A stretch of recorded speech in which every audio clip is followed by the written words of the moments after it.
All right. Is it working? Yes, it is. All right, cool. So this is Aaron the Pedantic, and today I am joined by a friend of the channel, Keaton. Say what's up, Keaton.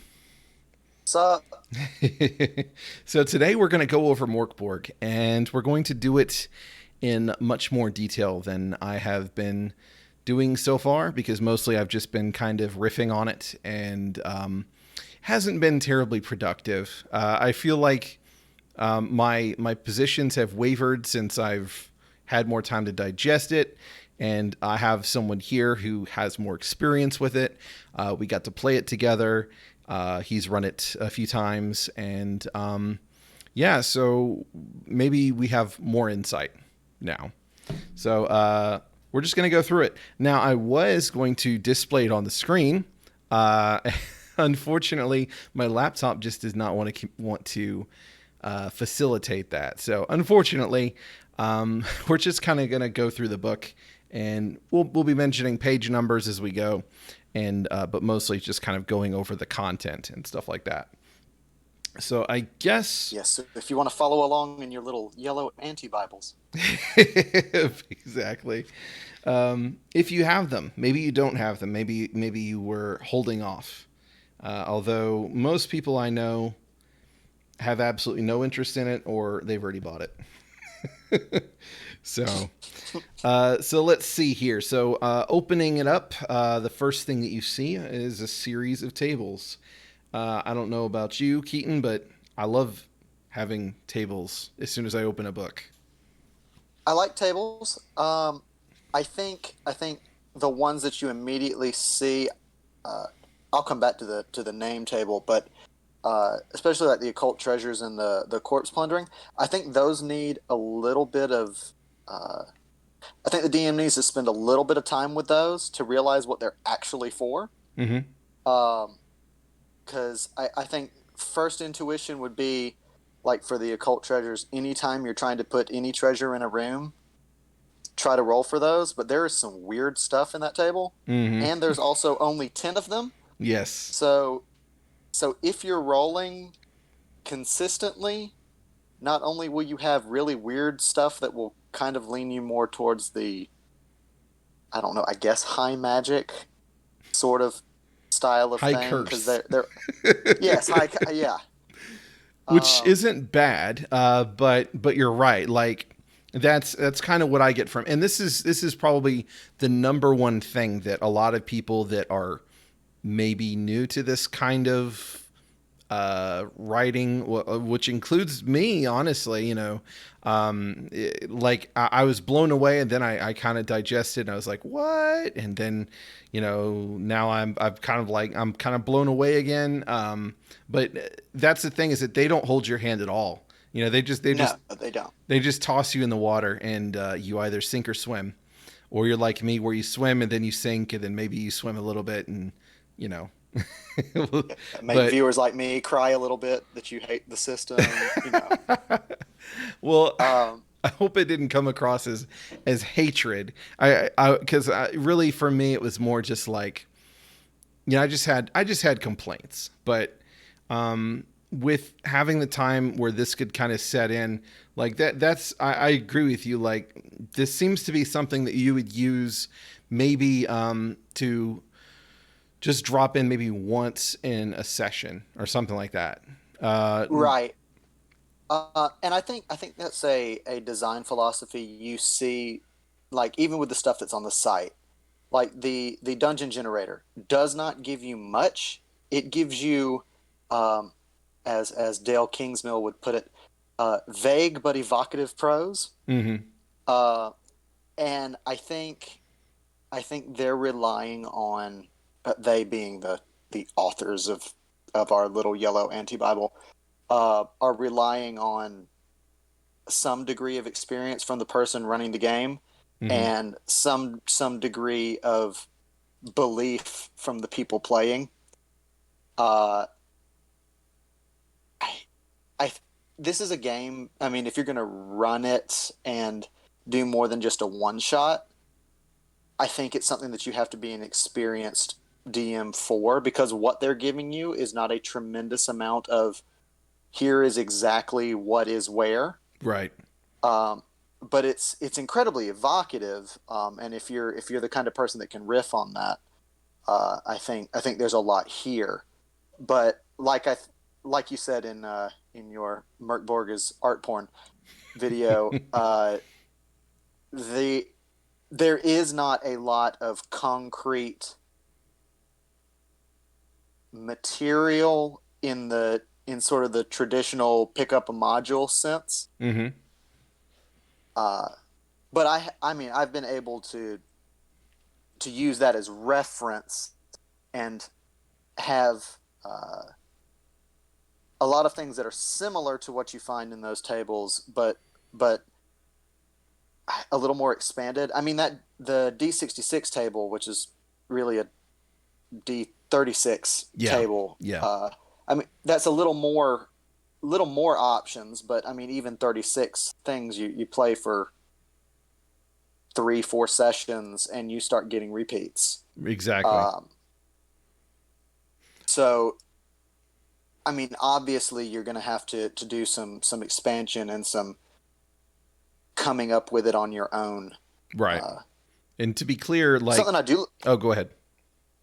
I was going to say something I do love on the bottom of the first inside cover. Uh, those traps are Mm-hmm. terrifying. Number 5. When I read fish hooks hanging at eye level, um, I just can't. I can't bring myself to visualize that. That's Mm-hmm. awful. That is terrible. That is terrible. Um, I also like that the closest thing to a sunny day in the weather category is lifeless gray.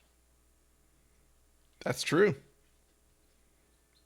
That is true. I mean, so it really it gives flavor in droves. Yeah. I would have to say, and that is it was it really caught me by surprise, and it's one of those things where I like maybe the initial reaction is typically the best, or maybe it's the purest, Yeah. because like once I went into, well, what am I actually going to do with this, and I wanted to go immediately to what I've experienced and what I've done before, and that's probably not the best way to go.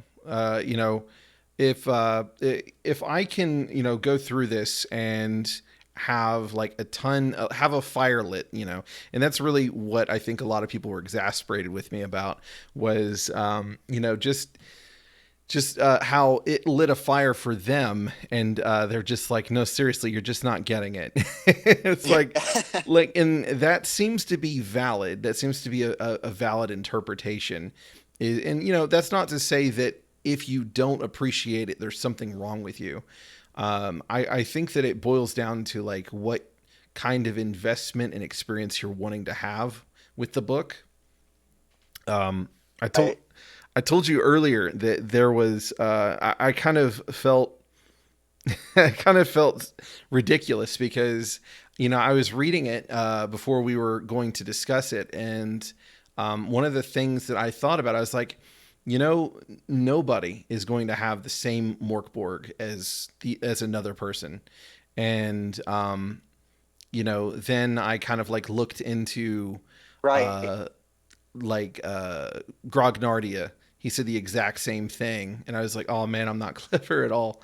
And then I looked into like some of the interviews that the writers did, and from what they said, the Swedish version is actually pretty different from the English one to a degree. Like what they said is that they felt that it was more direct and more just blunt. It's just a lot more blunt. And so what they had to do was they translated it from Swedish to English. They gave it to Patrick Stewart. Is that his name? Yeah. Yeah, Patrick Stewart, who just is a little bit more flowery with his language, and then so really like this version that we're experiencing is not even the same as the one that people, in Sweden might be experiencing, or people that know Swedish that You buy that know, version. that makes a lot of sense. I didn't know how much involvement Patrick Stewart had Hmm. with this, It, but I see it now. yeah, It is quite clear. Um, and I love Patrick Stewart. Veins of the Earth is incredible. I've been meaning to Uh, read that. I honestly, it's just been a matter of I don't want to get a PDF. I want to get the hard copy, and I just haven't felt like throwing out the money. But yeah. uh, Um, go ahead. I was going to go somewhere with that, and I don't recall where I was going to go with it. Oh, I remember what it was. Uh, I think being presented the way that the book, even if it's through a Stewart filter, Hmm. um, I think the darkness of the material, like you were talking about, everybody's game is going to be different. I think everybody is going to interpret a different level of humor out of the bleakness of what it presents you. Hmm. I mean, I even have that with my players. We played Halloween, and some people took it super seriously, and others found every aspect of it hilarious, Hmm. and some mixtures in between. And then alcohol got involved, and everything devolved.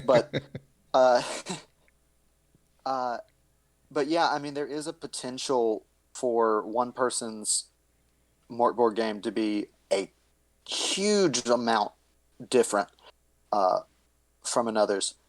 Uh, I guess since we haven't mentioned it yet, on that names table, uh, I anytime I've tried to set uh, like tried to provide my players with a setting that has an obvious real world parallel, Hmm. uh, I always have such high hopes that people will bring to the table names that are appropriate. And I found when I was trying to run DCC in medieval England that that is not what happens. Uh, not even remotely close. You would think English names would come fairly easily to the people I play with, but no. And no hate on my players, Hmm. but uh, I think one of them used like one of those internet generators like the site has like 1,000 different seeds Hmm. for different types of fantasy names. And I got some strange stuff that came to the table, and I was like, okay, let's put this in. Let's put this in South England. Here we go. But I think, and like the gender neutrality of the names themselves lets anybody pick this up True. uh, and roll in. Some of the names are weirder than others. Prugel, for example. Hmm. Uh, but my wife's actually laying beside me. She said, "I got stuck with that stupid name." Frugal. Yes. Um, but I think it is. I think there's so much in that table, and I think the gender neutrality of it is a good consideration from the authors, just given the reality of gaming culture since I guess since the turn of the century. Uh, but I mean, especially since 5e and since so many people have come into the hobby, including a lot more girls than were, I guess, previously willing to talk about it, because I Hmm. know they've always been in the hobby.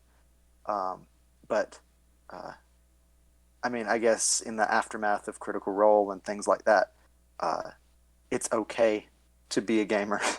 Yeah. Yeah, it's a smart consideration. It would have been an oversight, honestly. Yeah. So that, indeed, I agree there.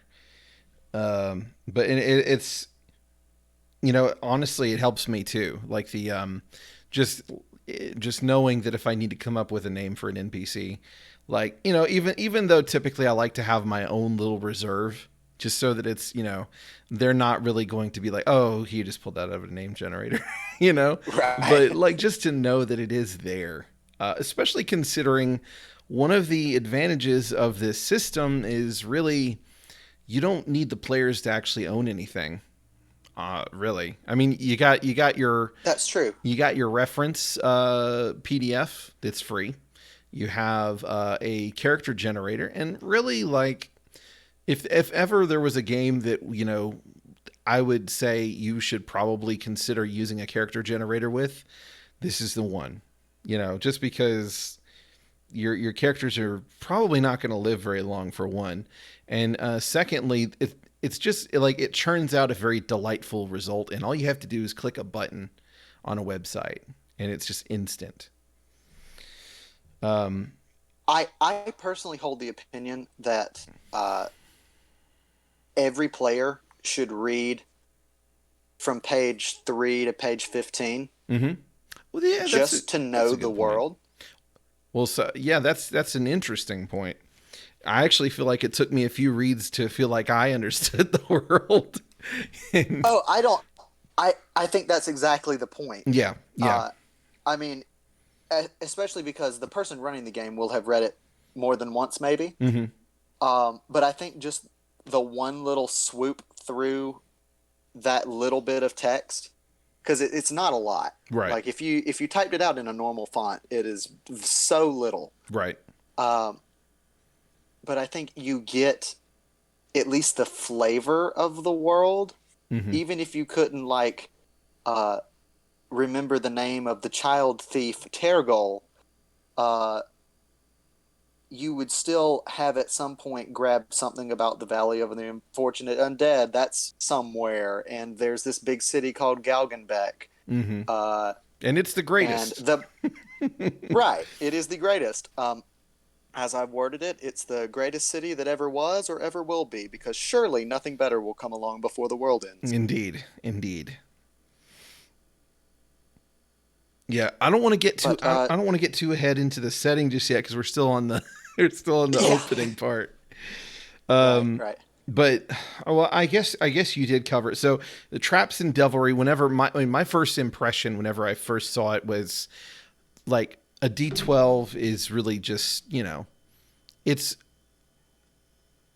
I feel like most of these generators kind of go with the tradition, the old school tradition of like make a make something that's suitable for whatever environment you're going to put them in. So like the intention is this is one to start with, but you should be making your own, be making more of them. That's Yeah. kind of what I get. This fits, and I think I mentioned this in the game. This fits super well if you run like an old school module, just like Mork Borgified. Mm-hmm. Um, I used some of these, or I had planned to use some of these in my reskin of the Caves of Chaos. Mm-hmm. Uh, and when you just have this big open map with uh, monsters stalking the different rooms, and there's not a whole lot of story to be told. I think leaving some of those traps to surprise you so that you roll them when they're encountered and do something with it. I mean, I think that's fine. Uh, so, I mean, there were places in my reskin of the caves that I just said, I'll just roll if they reach this hallway and figure out what I want to put there, because any of these things are suitably bleak. Mm-hmm. True. That is true. Yeah, and it also I feel like it would work well with if combined with the basic expert. Like the way that it recommends that you add traps. Because they're the varieties are just like, well, you can. There's like a scythe trap. There's like as far as like room traps go, it's like it's pretty meager, and it's like, well, here's another 12 options, and these are pretty terrible. So like it's a little something Yeah. special, especially if you roll the special category. That one always pisses me off because it's like I'm not creative enough right now. I'm using a generator. Come on. Well, I think the simplicity of the system, and I know we haven't gotten to really to talk about mechanics yet, uh, but knowing that almost everything is roll a 12 or something bad happens. Yeah, yeah. Uh, you don't have to worry about the particulars.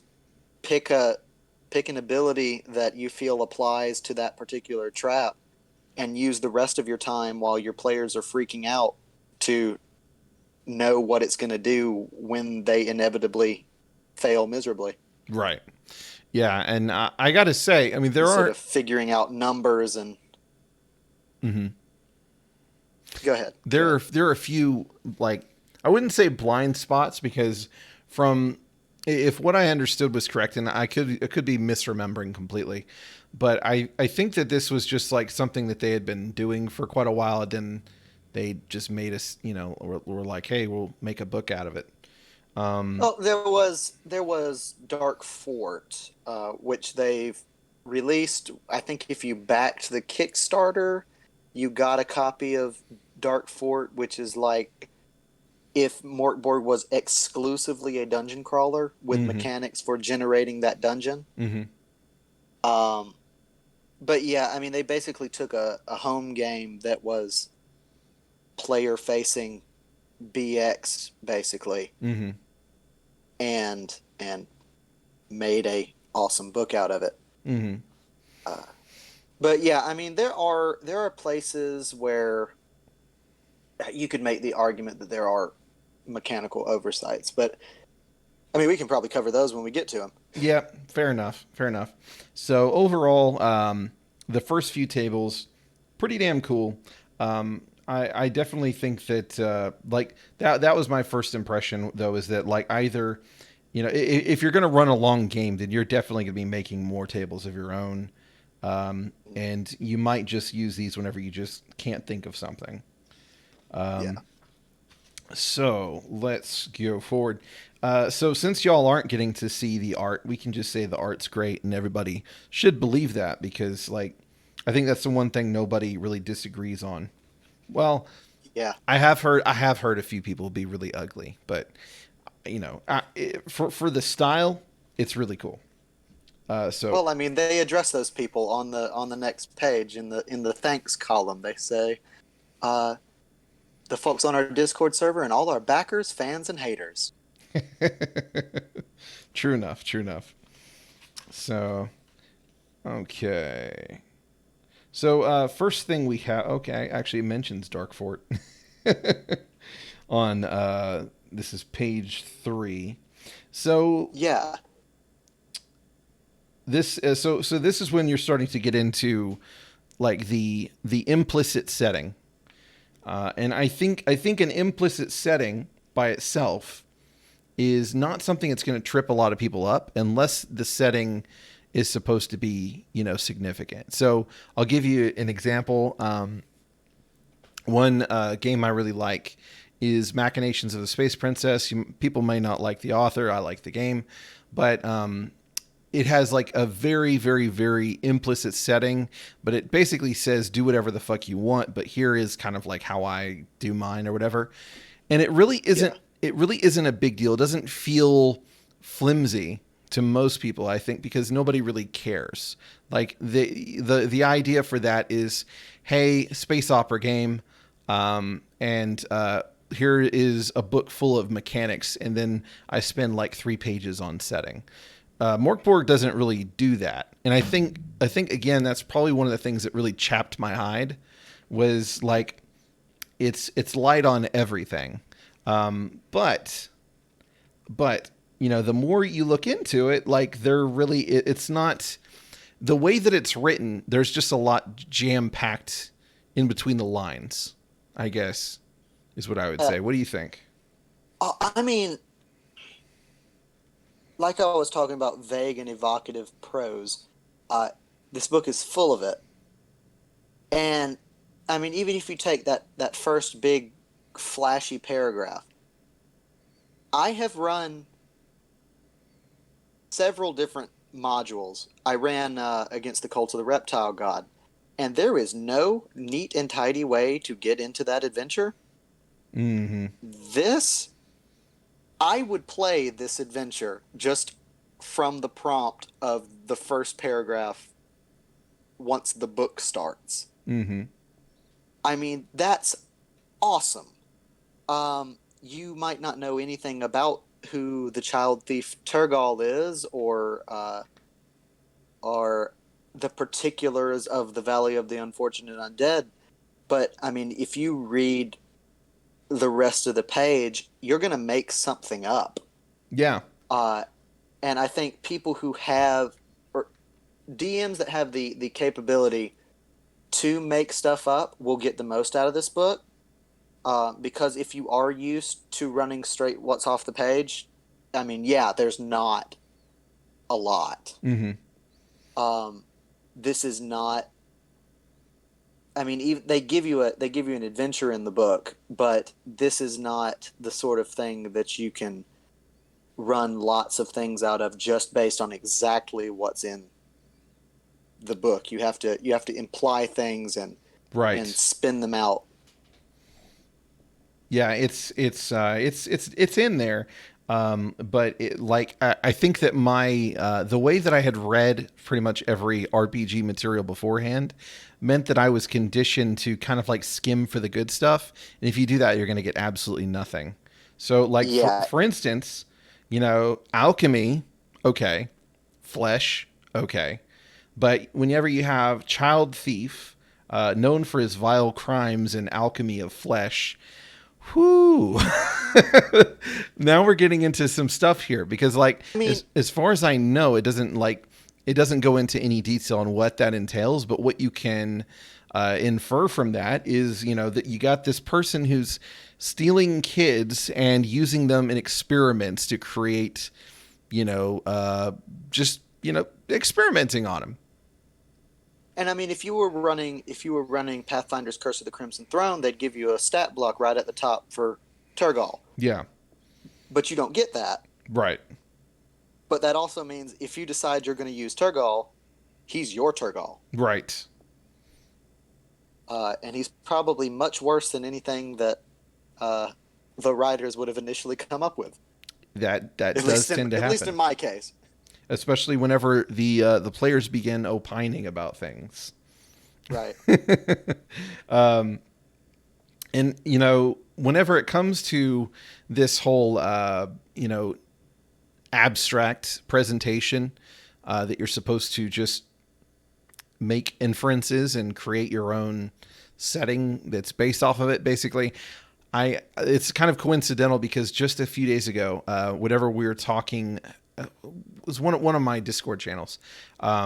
We were talking about a lived-in world, like a world that has a very deep history, and how some players felt, and DMs. So some players felt uncomfortable playing in those settings because they didn't want to get things wrong, as far as the lore goes, because the world has existed for some time and there is, like a deep history, and there was kind of like an expectation that they know and understand that history.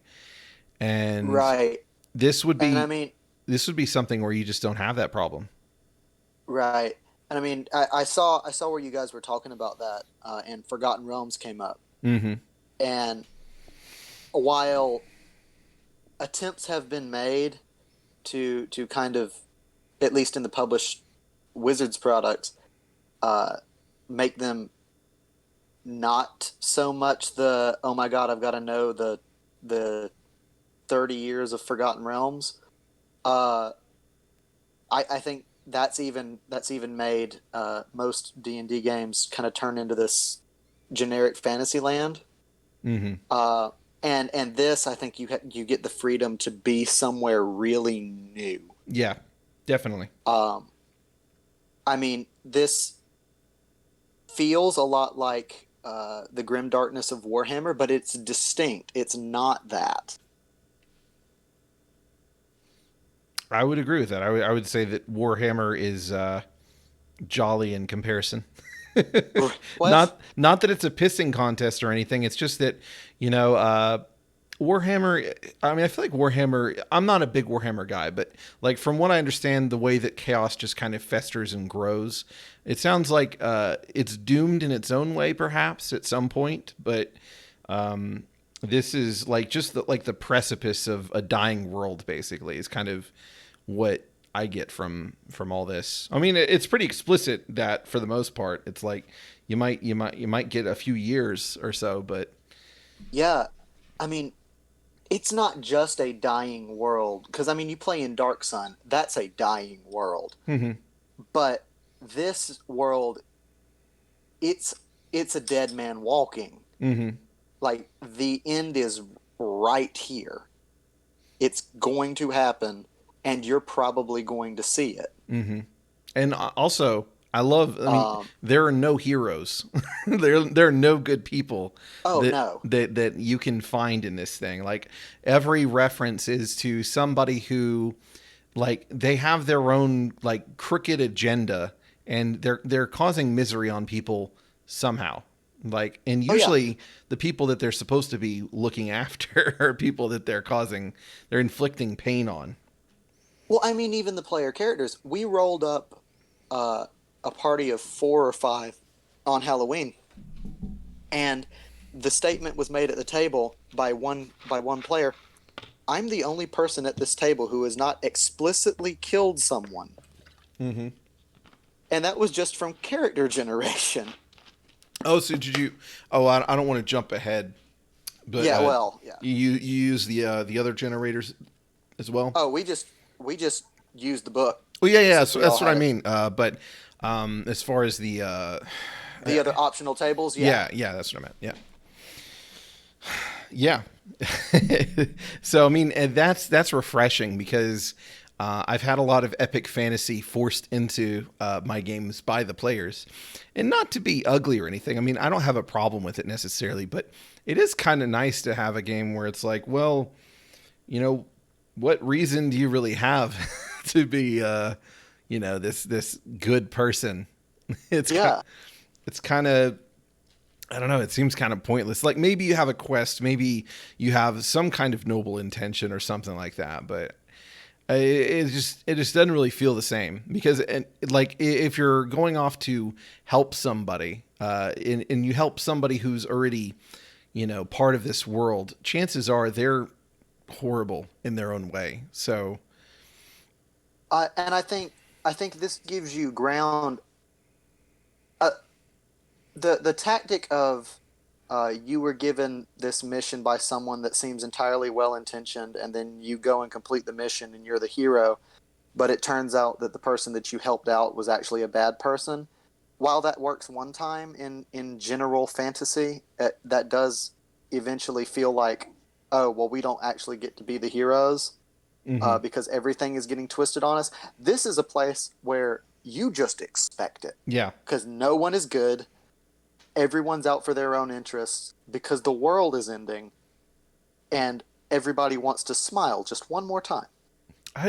now this is gonna like this might fall flat, but have you ever watched Adventure Time? A little bit. Okay. Well, there's this one episode where they go to this place called like the Thief City or something like that. Okay. And everybody just steals from everybody. And that's just kind of what it's reminding me of where, like you have these happy-go-lucky heroes going there and they're just expecting people to be decent and every time they just get stabbed in the back. And Yeah. uh, it's it's I don't know the hilarious. particular episode, but yes. It's worth a shot if you ever get the time. I got into the show because of my kids, but like I watch it without them. But yeah, so that's let me ask you this. So there some a lot of times, we were talking about vague references and things like that.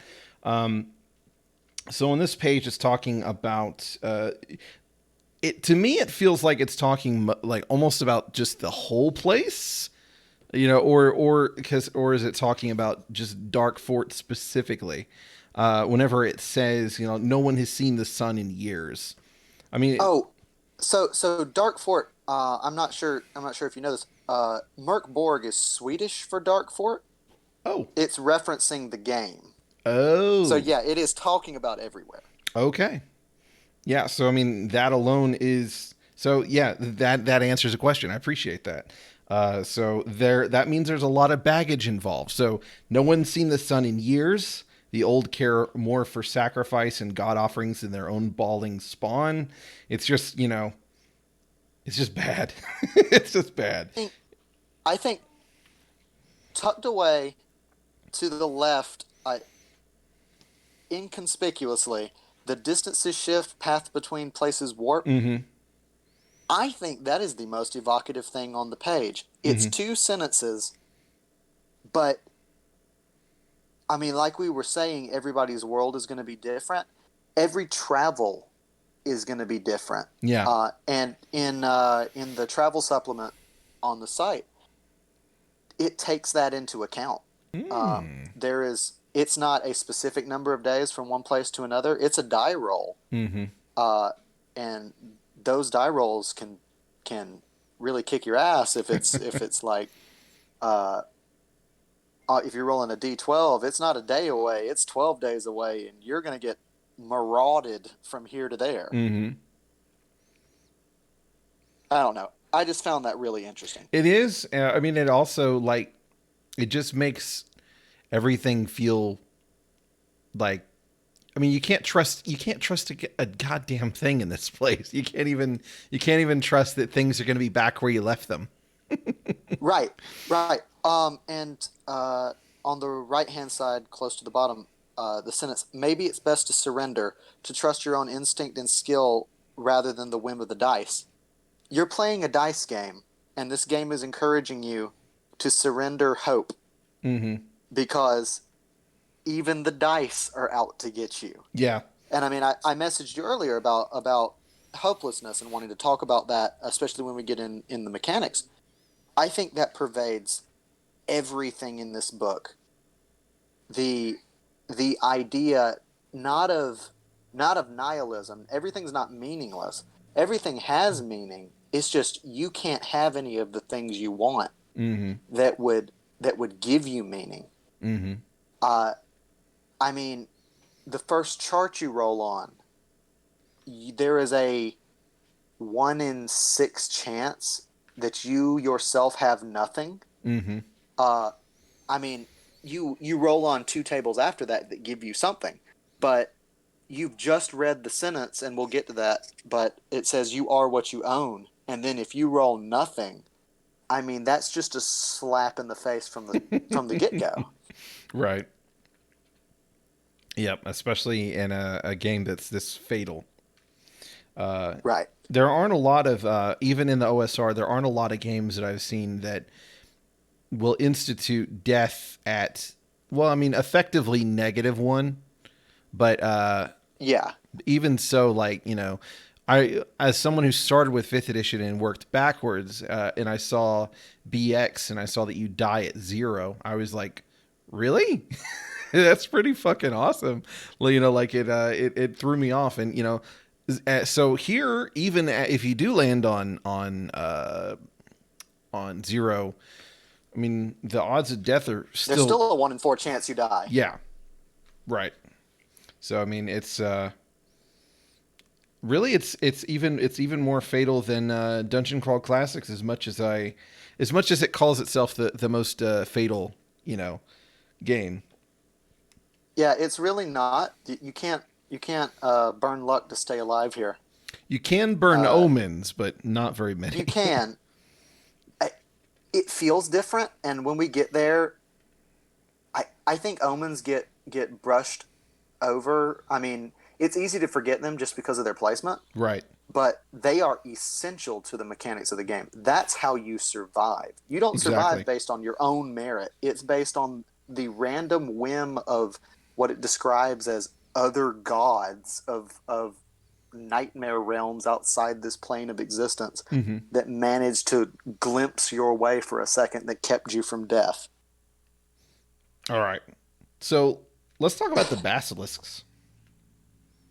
Okay, I have plenty to say here, and I feel like I'm rambling on.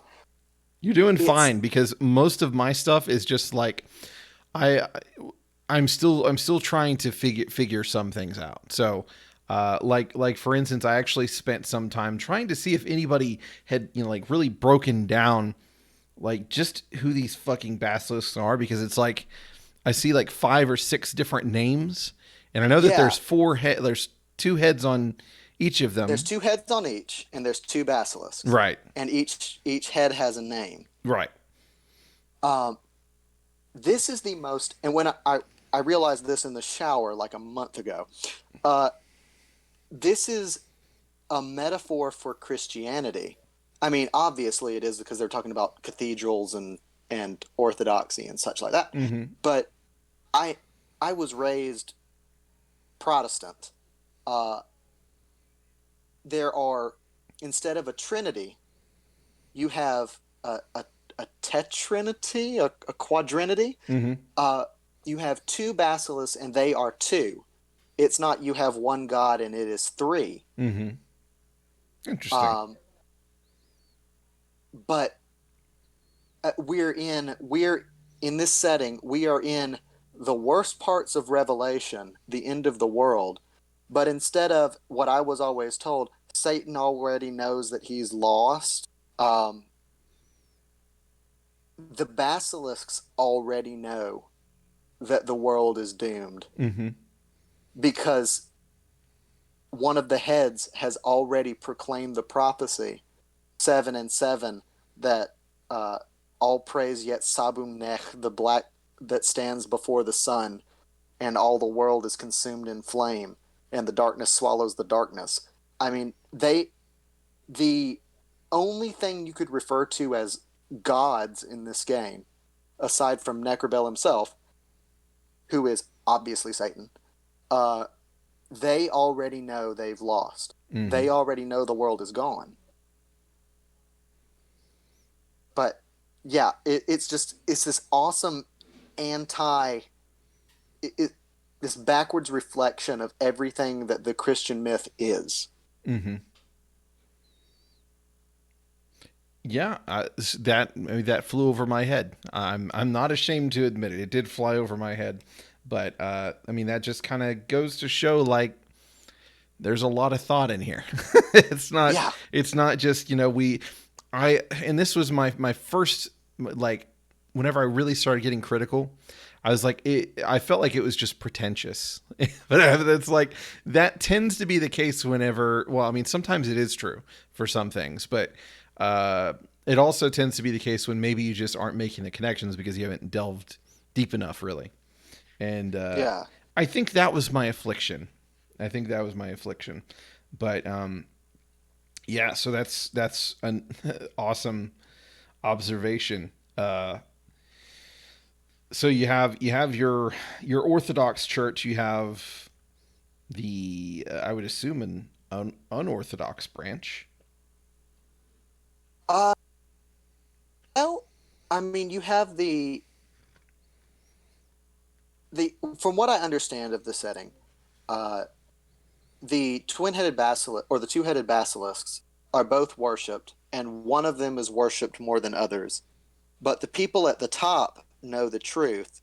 Yosilfa, Yosilfa Migol Mm-hmm. in Galgenbeck, and I think that's on the next page. Um, it's in a couple pages. Uh, but Yosilfa Migol, she worshipped Necrobell, Satan, who has already won, Mm-hmm. because she knows better. And I mean, on this page, it's talking about the two-headed basilisks and how, after the discovery of the prophecies of Anuk Schleger, uh, that the cathedral to the basilisk grew up in Galgenbeck. But the lady who's at the top of that cathedral doesn't worship the basilisks. She worships their better. Mm.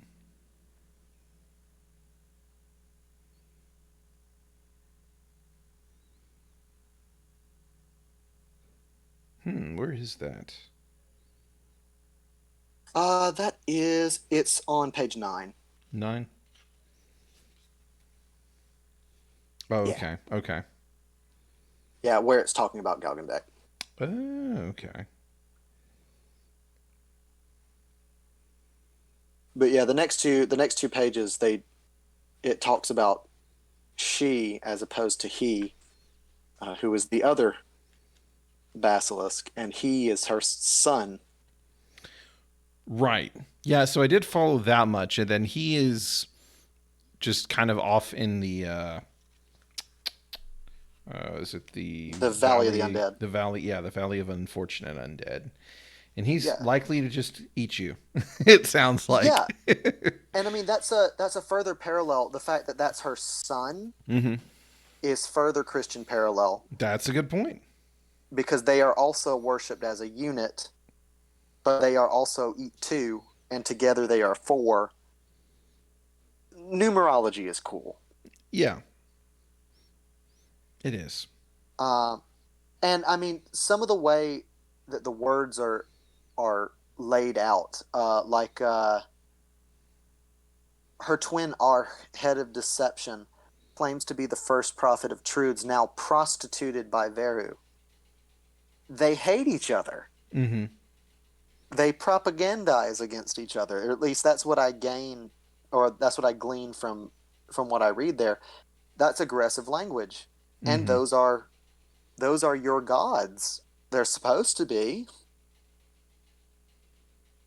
Yeah, it's kind of the Greek mythology times 10 with intensity. You know, they're not Yeah, just having these playful little contests. They bitterly despise each other.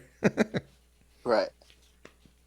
Um, and on page 7, where it starts talking about reality decaying, and truth becoming dream and dream truth. I don't know how much Dark Souls you've played. Quite a bit. I Yeah, haven't finished 3 yet. well, this is very three. Like the worlds colliding into each other, and you have these like the world is breaking itself apart. Hmm. Uh, Very much that. I mean, you could easily use this as a chassis if you wanted to run a Dark Soulsy game or a Bloodborne game. Really, really fertile ground for some Bloodborne action. Yeah, I could see that. I could see that. Hmm. Yeah, so I got kind of lost with all the names of the heads and everything. So Yeah, it sounded like you had the one that's telling the truth, and so you have the head of deception, then you have the head of denial. So yes, and they're that's both on she. yeah, they're both on she. Um, It and doesn't it. that doesn't sound like that's Go the ahead. one who's going to be delivering prophecies. Well, no, that's because he is the one that's, I believe. Yeah, it's Veru that's predicting the prophecies. That's on he.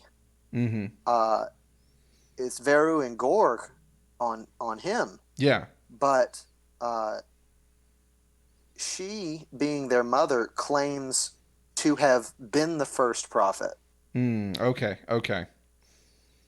but realize it's the head of deceit that says they were the first prophet. Hmm. And And even the head of denial looks up and down, nods its head yes, despite being the head of denial. I, there's a lot there. There's a lot there, and I'm not sure even if the authors intended uh, as much information as you could wax philosophical on this stuff and start trying to pull out. Yeah. I'd be interested to see what a direct translation from the Swedish would look Oh like, yeah, because I'm kind of curious how much Patrick Stewart is in this. You know. oh yeah, yeah. I taste the Stewart flavor. Hmm. It's very strong. Um, but yeah, I would like to be able to read Swedish, or at least have somebody tell me what the more direct translation would be. Yeah, and I like that even with Verhu, his the other head hates him too. Yeah. Which I Well, mean, it makes sense. You know, you got the other head well, being he's always worshipped. right. Yeah, I mean, he's the only one that is consistently right. So of course the other heads hate him. So, Uh, oh, sorry, go ahead. Go ahead. I was just going to No, you're good. ask. You're good. So, the heretical priest, does that imply that you worship uh she, It he? it implies that you don't worship the basilisk. Mhm. At least that's what I glean from that, Mhm. because the official faith is that of the two-headed basilisks. Right. So you may worship Necrobel, which I think is what people would uh, people are going to flock to, Mhm. because he has a really cool picture later in the book. Uh, but I mean, it could be any other faith, and somewhere in here it talks about how the inquisitors of the church hunt down people who believe differently. Right. Right. Um, and it's interesting when on the uh, on the next page past the map, uh, Mhm. down under Galgenbeck, uh, it's the one mention of some sort of potential heaven, where it talks about the shimmering fields in that little dotted box on page 9. It mentions it once in this book. There is zero mention of it anywhere else. Oh yeah. Um, but there is one little mention of heaven, but it's being told by the two-headed basilisks, who are themselves prone to deceit, Mhm. uh, and they already know that the world is doomed. Mhm. They they preach mortification of the flesh, as it says before that, and that the apocalypse is to be met with eyes wide open. I think I think they put out their propaganda, and I mean, I think the heretical priest thing gets a little verified with that last sentence in the box, that heretics and apostates are hunted down and corrected in public and at length by the Inquisition. Mhm. Uh, So you're kind of but an yeah, enemy of the state, no matter where you right, go, for the most part. right. And I mean, most of the classes are. Uh, I mean, it's not a fanged soldier; it's a fanged deserter. That's a good point. Yeah, you are automatically an outcast, no matter what you roll when you use the classes. Mhm. Uh, but we'll get to that Yeah. later. I'm Yeah. I'm certain. Yeah. So, all right. So we have this arch priestess, Josilpha Migal, a place with no king or queen, but she's the one who rules. Um, Old but still young. There's a lot of stuff in here I've noticed where it's everybody's kind of ageless, or at least not everybody, but more than one. And I think all of the main It female characters. Yes, there are ageless females. Uh, very Elizabeth Bathory. I mean, especially with Anthelia, and we'll get to her when we get to Kyrgyz. Mm-hmm. But yeah, there a lot of magical women, Devil and worshiper. those, yeah, devil worshipping magical women. It's not like we have a long history of that in post European culture. Right, right. Um, but yeah, I mean, it's interesting because they've just spent so much time establishing the Church of the Basilisk, and then they tell you she worships Necrobel. Mm-hmm. Um, it's it's so it's almost poetic when you line it up with just this reversal of Christian myth. Mm-hmm. Uh, I hope you didn't hear that, but my brother-in-law just tried to silence the dogs who were I thought that's what that barking was. at It's all good. yeah barking at fireworks, because that is the night. Yes, yes. Um, yeah. So the greatest city that ever was or ever will be is run by a devil worshiper. It's pretty great. Yep. And her being the archpriestess, she knows. She knows the world's gonna end. She's just riding it out. And I like this. It said that he whispered the apocalyptic prophecies in Verhu's ear. So even then, we have like we have that Yeah, perhaps Verhu isn't even the prophetic one. This yeah. I mean, it. Everything that you read in this points to points to Necrobell. hmm He's the one who, in the end, is actually going to come out existing, I suppose. Everything else is going to cease to exist, and all that there is Necrobell and his right hand standing before the sun as the universe is blackened. hmm Uh, Everything else is finite. I mean, it's a like I said before, it's a hopeless thing. There is no hope in the world, and the only hope that's given, this one little mention of shimmering fields, is said by lying demigods hmm who have had to establish an inquisition to uphold their faith at the end of time. Yes, I like that it's very explicit. We don't like it when you kill yourself. Yeah, We want you to well, experience the end. We want you to that suffer. definitely comes up later hmm when we start talking about, I think it's Grift, hmm because that's a freaking suicide cult. Yes. And they're the happiest people. The suicidal ones are the best off people. Yes. So what about Sarkash or Sarkosh? Sarkash? Sarkash. It's probably Sarkash. Um, this is really interesting. Um, I I really like the Gravitas, and I know when we ran uh, Graves Left Wanting, is that it? Yeah. Uh, that we were setting Gravitas. But there's a lot you can do with that, and I mean, that's that adventure is third party, so its portrayal of Gravitas isn't necessarily the only Gravitas. Right. Um, I mean, you literally get a couple sentences describing this place, and then it talks about how things are growing warmer, despite the rest of the world being colder and kind of dying this slow heat death. hmm Um, so the only place where you can find any warmth is in the middle of a graveyard at the end of the world. Uh, I don't know. I think there's something there.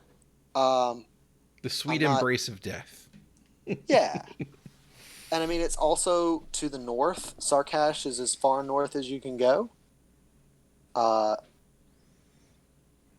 I don't know. I think there's something in there that place is warm despite the rest of the world being cold. hmm Um,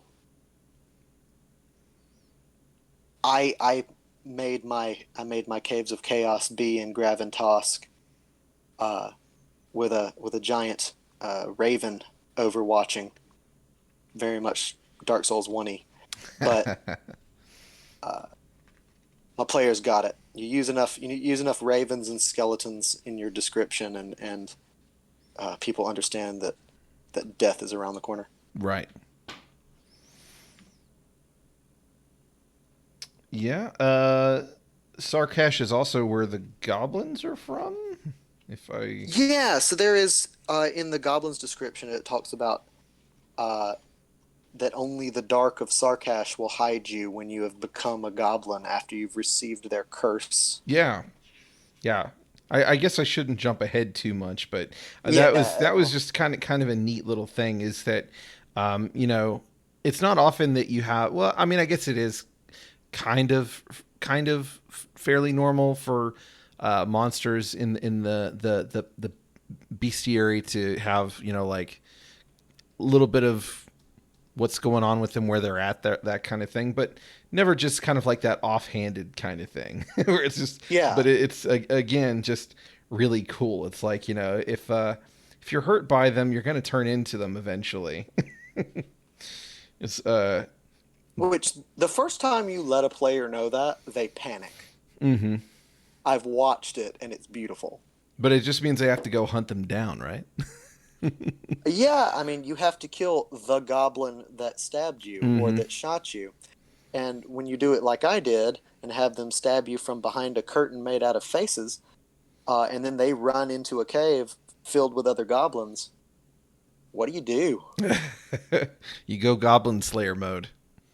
Nothing, Yeah, nothing yeah. lives. Nothing lives. That's, I mean, that's pretty brilliant. There's a lot of like little brilliant nuggets that are just they make fun stuff happen at the table, or like they Yeah, have the propensity to. I haven't had enough time with the game at the table to like make these declarations, like for certain. But that's just kind of what I get. But yeah, I mean, very. I like I like the description there. And what you said about and it is so Graves Left Wanting is third party, but at the same time, it's what it uses is pretty much explicitly out of like a sentence in the description here. yeah, And what's neat is that it's an enormous fucking cemetery. So even the parts that you might explore with that module may be like 1/10, 1/20th, 1/100th of this place. This is right. a world at the end of its existence. How many dead people could be there? It could be just endless fields of death. Right. There was someone online, Cave Girl Gamer or something to that Yeah, yeah, effect, yeah. I like uh, her. who made a set of dead girl classes for Mork Borg, and she has some adventure. I don't know if she's published it yet, but set in Sarkash or in Graventosk, where you play girls that are already dead. Mm-hmm. That feels appropriate. Yes, So then we have the Palace of the Shadow King. which will get featured in the adventure at the end. Yeah, yeah, I noticed that. And I don't know why, but I never really looked through the adventure at the end until just recently, and I was like, damn, So they've had this format that I'm just absolutely loving with module writing uh, since since the book came out. So, at first I thought it was a thing that Carl Druid was doing, because that's the guy who wrote Yeah, Graves Left Wanting, but it looks like it's just kind of how they're doing things. So honestly, I don't. And from what I understand, they have their like team kind of go through and do the layout and stuff like that. So yeah. I'm not sure if it's Johan or Pele, mhm. but one of them, before they ever even attempted this project that was Merkborg, I mean, I think it's Johan. Uh, he had worked doing layout for years and years and years. So when you get this incredibly elegant adventure at the end, juxtaposed against the graphic onslaught that is the rest of the book, Mhm. uh, I think it's a testament to how much these guys know their shit. Yeah. Yeah, I was Uh, I was humbled by but it. I was like, damn. yeah, I appreciate that they're keeping all of their, at least the stuff that tries to be super closely affiliated with uh, Merc Borg, like the stuff that gets put on the site, Mhm. that it's all kept up to that standard. Yeah. It's not as haphazard as other things that you find. I mean, I think if Wizards did something even remotely close to that, and I mean they sort of did with like Dragon Magazine and Dungeon Magazine, but it never, I don't think any of that stuff feels as supportive of the community as the stuff that they've got on their site right now. Mhm. Yeah, I'm so disconnected to what's going on over there. I really can't. Yeah. I really can't comment too much. But yeah, it's as far as what Mork Borg's doing, I definitely appreciate that. I definitely appreciate it. Uh, so let's see here. So you have a Gothic black castle like a mirror to the cathedral of the two-headed basilisk in Galgenbach. So, what do you make of the Shadow King? Uh, well, I the Shadow King himself, I don't gain a whole lot from. I mean, he doesn't get much description. It's his sons that are so cool. Yeah, yeah, right. Uh, I mean, he really is a Shadow King. He is less important than his spawn, Mm-hmm. uh, who are everything that I love about the way I portray royalty in my games. They're subversive, and I would play. I would play a Son of the Shadow King, and I would have so much fun with it. Mm-hmm. I mean, they're Um, shitheads. yeah, but apparently their dad's cool with it. Yeah, yeah. I mean, if there was a place to have little shitheads running around, it would be in this world. Yes. You have a palace in crumbling ruins. I really felt like it was cool, like reading this description and then going to the module at the end and like just kind of seeing how they develop that. You know, Yeah. it was a good example. Like especially like just how just using the little bit about the sun to then how that's just kind of brought in as being this thing that you're hired Yeah. to engage with for one reason or And they another. and they didn't have to do that. Mm-hmm. They could have made it a generic anywhere in the world sort of thing, but they put you. I mean, the subtitle to the adventure is the Shadow King's Lost Heir. It's direct reference to this page. They didn't have to tie it in like that, and it's such a minor detail that once you're actually doing the adventure, you don't really care about, Mm-hmm. but it's there.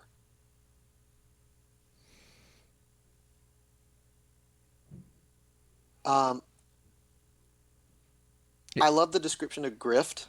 Uh huh. Uh, King Sigfum the Kind. I mean, you get no. I think this is the only time kind is used in this book. Um, and even that, he's mocked in the street because he's not like the other leaders, and he also heads a suicide cult. Yes. Um, I don't know. I just love all these big cities. I have a love for unique Urbania anyway, but the cities in this book are just rife with potential Mm-hmm. for being able to run any of them. And I've focused in on Galgenbeck myself, but I mean it. Everything is there. All the description you need to spur off a grift city game. I mean, it's there. Mm-hmm.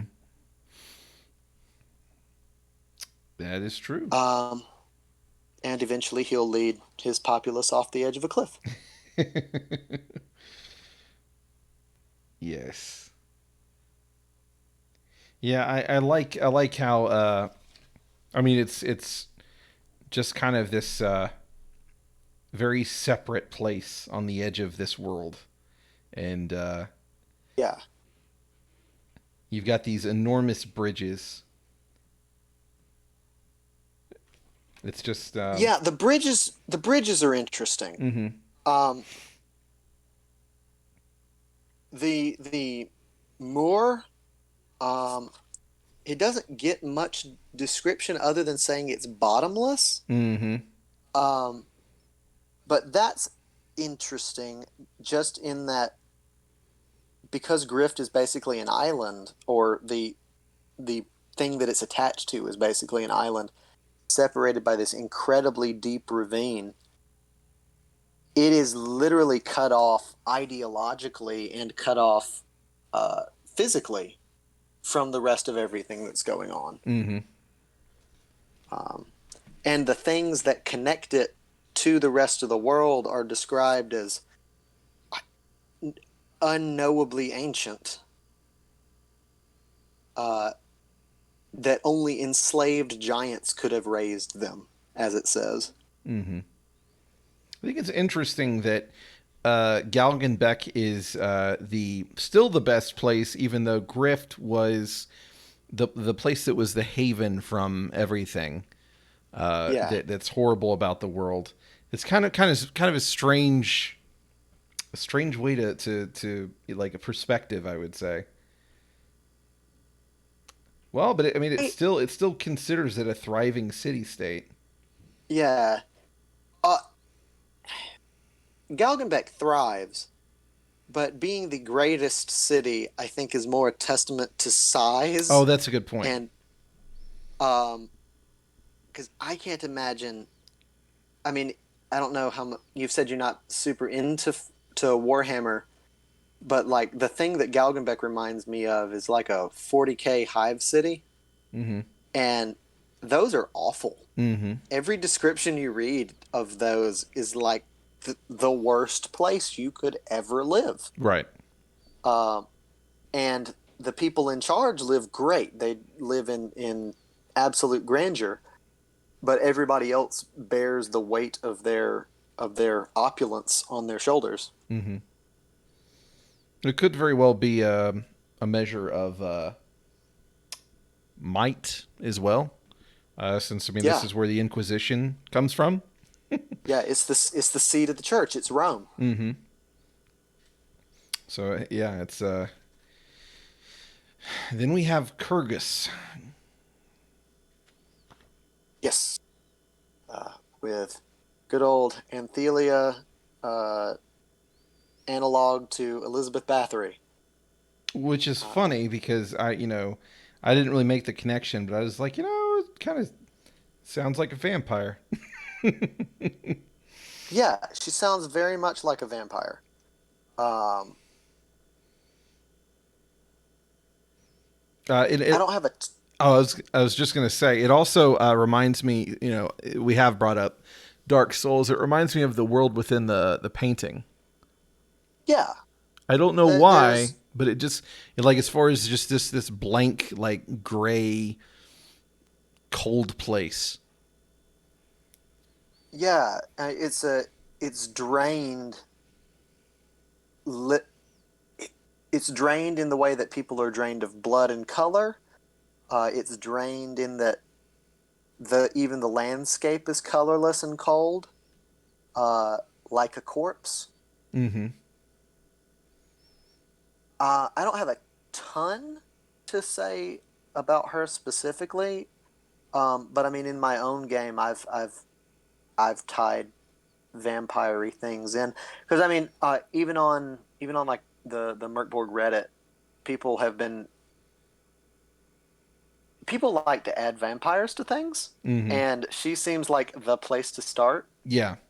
So people have been attempting to do so in her name and trying to like tie such things in with her. Um, I think it's interesting that she's described as being sought by these knights. She's the damsel in distress, but she kills everything she touches. She's like she's like Midas Mm-hmm. in a lot of ways, but instead of turning you to gold, she drains everything from you, Mm-hmm. which makes me think that Pele probably had a bad relationship at some point. Haven't we all? Yeah, yeah, truly. Just perhaps him more than others. Uh, Yeah, I particularly liked the detail about court life.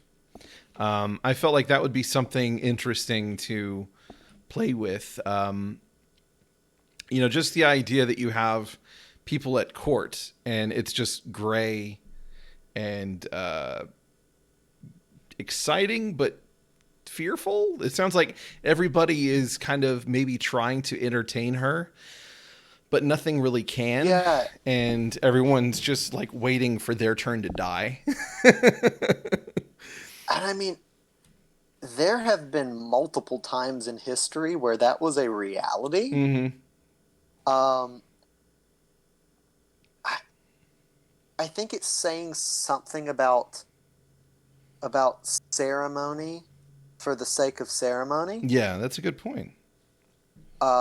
Because she drains all the color from, so there's no life in the ceremony. There's no meaning to it. Right. I think she's probably the most nihilistic figure, at least that we've covered so far. Mm-hmm. Um, just because anything that gets close to her dies before it fulfills anything. Mm-hmm. Um, Also, I just love the picture. Yeah, it's a great picture. Oh, just ripping your head off. Yep. I would have loved to see some scrap princess illustrations in this, but I appreciate the aesthetic regardless. Yes, definitely. So the Western Kingdom. I'm gonna have to look at them. Oh yeah, on the map it's just Wastland, I think. Yeah, it's Wasteland. Um, there's the lake, which is easily missed, but I think there's fertile ground for doing things there. Mm-hmm. I missed it in the map just because it's like the letters are blurry, Mm. uh, but intentionally so. Oh yeah, yeah, yeah. That's right. Um, I have a feeling King Fatmu comes up somewhere else because I know I've seen his name. I just can't figure out where it is that he comes up. I'll have to keep a lookout for it. Yeah. Um, but he's he's very much a Herod figure, in that Herod killed his kids because he was convinced they were going to take the throne. Mm-hmm. Um, and also was described as being paranoid, fat, and increasingly mad. There we go. I think we all have an uncle like this. Oh,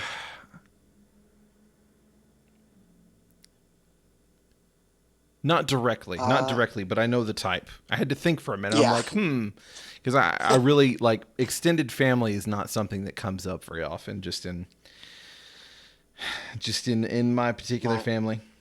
But mine live on a farm and have a very limited assortment of teeth. uh, I love my family, but they are unique characters. mm, Um, but then we get to the Valley of the Unfortunate Undead, yes, um, and he gets brought up again. Um, I think this would be a real. I mean, obviously, it would be easy to make this hard to distinguish from Gravitas just because of the everything's dead mm-hmm. or undead. Um, but I find it interesting that at the very edge of the Valley of the Unfortunate Undead, there's Bergen Crypt, um, which, yeah, since we're at the end of this, uh, of the lore stuff, Bergen Crypt got mentioned way back on page six, Yeah, 5 or 6. somewhere in there. Um, but that's the mountains to the left or to the I know directions to the west of the valley, and beyond that is a question mark. And there's actually, well, I'll get to that in a second, but there's a prophecy that refers to that in the calendar of Necrobell, which I find really interesting because despite the fact that they give you the entire world, they don't actually give you the entire world because obviously there's something beyond it if people can come from it. Mm-hmm. Also, I would definitely use Veins of the Earth to run Bergen Crypt Oh yeah. because that's terrifying. That as it Um, like just that does make a natural pairing. So now I really do have to buy that book. truly. Um, I, I I don't know. Did you have any more to well, I have any just more have to to say on say I that? respect the fact that there are no stat blocks for the basilisks. we have Yeah, we have a location you can go to where you are probably, well, not probably, but you have the opportunity of meeting, a demigod that is worshipped and prophetic, and no stat blocks. You can't kill it. At least, no, if you can kill it, it's not the fault of the writers. that is fair. Um, I was I'll talk about this when we get to hit points and getting better.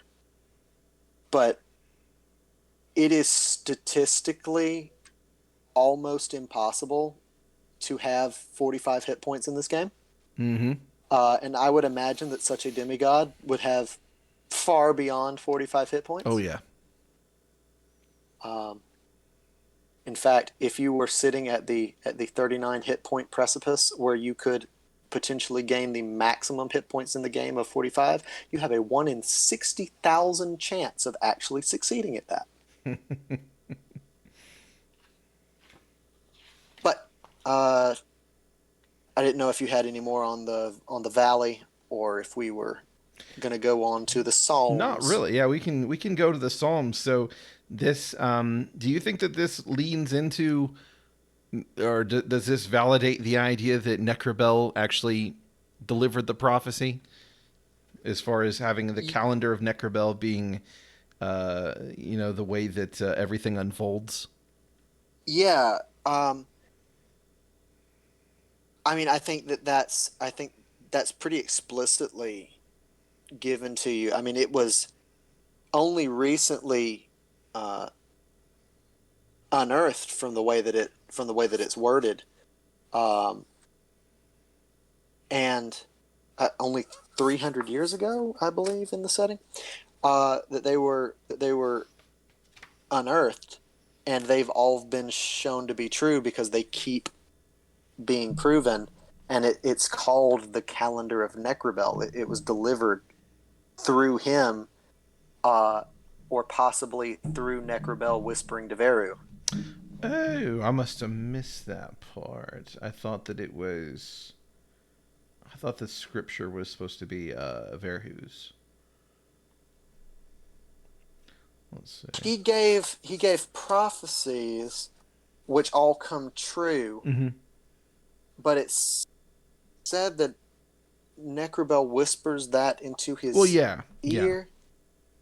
Um, it's a little vague, but I think everything ends up in the end pointing back to Necrobell because he's already won. Yeah, what I was like, the fact that it said it is said, kind of is Oh yeah, regarding that, was kind of like, to me, like, well, I mean, it sounds like you have everybody claiming that their God is the one that knows that had delivered the true prophecy, basically.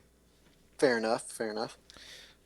But Um, this kind of gives it, I like you said, the explicit nod to Necrobell. right. And this is the page where it tells you to burn the book. Yes, very daring of them. Like, when somebody tells me to burn a book and they wrote the book and they sold it to me, you know, I want to do it, even though, like, it's fiscally irresponsible, and I know that I'm going to need it again. Right. Um, I mean, they've sent people books to burn them, uh, which I think is awesome. That is cool. Uh, Something that I think doesn't get very as clearly related. I mean, it says it explicitly, but I missed it the first time. Uh, you only end up rolling 6 times on this chart, but there are 36 possibilities. Mm-hmm. Um, so every game every end to the Mork world is different, because the order of prophecies will be uh, fulfilled in different orders, and a different subset of them will come to pass. Mm-hmm. But the first time I read it, I thought you were rolling a d6 and you were reading a whole psalm, Yeah, that's what I thought the and first all time of that too. came to pass. Yeah, so that's what I gathered, but that's not actually what happens. Right. Um, which caused me to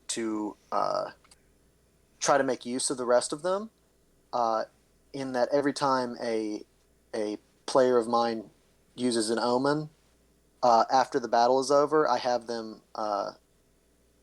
roll on the chart, and their use of the omen uh, brings that calamity to pass on the world Damn. without impacting the you get 7 of them and then it's over. Okay.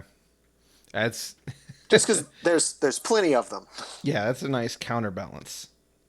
And like a lot of them are just like as far as how they're going to affect the party, it's fairly minimal. It's just going to affect the game world for the most part. For a lot of Right. them, there are Um, a few that are going to get you. yeah. Because some of them affect possibly the world you're all like the portion of the world you're already in. Mm-hmm. Um, like somewhere where all the plants die. Mm-hmm. Uh, that's a problem anywhere you are. Yeah. Um, but this is the page where it talks about uh, barbarians coming from the west. Ah, there it is. 4-3. Mm-hmm. Look to the west. Forth comes fire, and a horde in the kingdoms burn. That's coming from the question mark. That's from beyond Bergen Crypt. I think that's very interesting. I've never noticed that fucking question mark. Wow.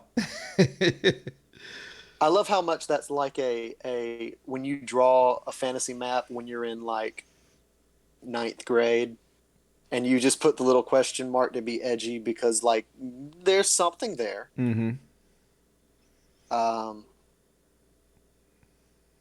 and I love the wording of all of this. I don't know how much of this is uh, Patrick Stewart's doing, and how much of this comes from the Swedish. Uh, but I love how close this is to biblical language. Uh, and when you say Psalm 7:7 out loud to people without context, they look at you with very concerned faces. Really? Yeah, I broke that out in some sort of discussion, and for some reason talking about a black disk which stands before the sun, and the darkness shall swallow the darkness doesn't settle well down here in the Bible Belt. That's a good point. Yeah, that's a good point. Um, okay, now we're in character creation. Well, before we get to that, I did have one little thing Oh, I oh, wanted to point sorry. out. It's all good. Uh, and day shall be as night, and night as day. You shall not sleep, neither shall you wake. To me, I'm kind of like, can you tell the difference between night and day anyway? Right now, like in this place. You Uh, know what I would do with that? I'd take rests away. yeah, that's kind of what I took. That's kind of what I took from it. Is like, um,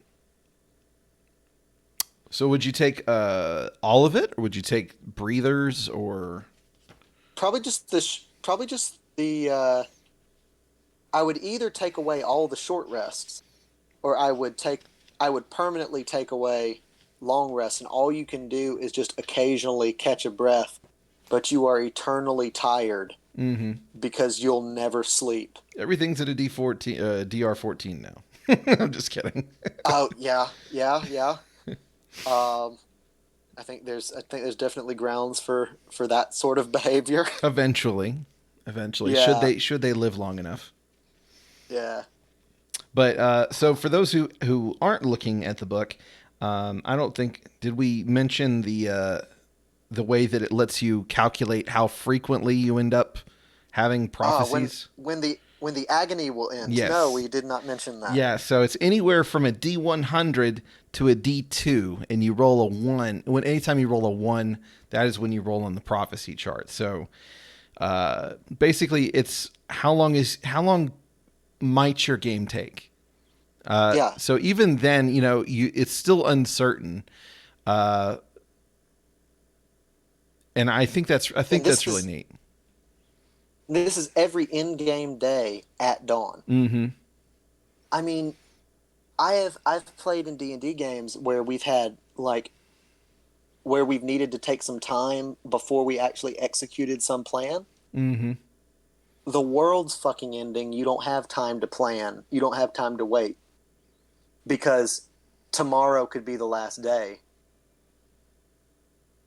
Like if you take a week in game to just let time pass, that's 7 rolls on whatever die you have selected. Right. That's that's just it's so evocative. Mm-hmm. It because you can say all day long the world's ending, but when every single day your players are seeing the potential for tomorrow to be literally the last day we play this game because he's going to burn the book. I mean, that just that puts the not just the players' characters in the world, that puts the players in the world.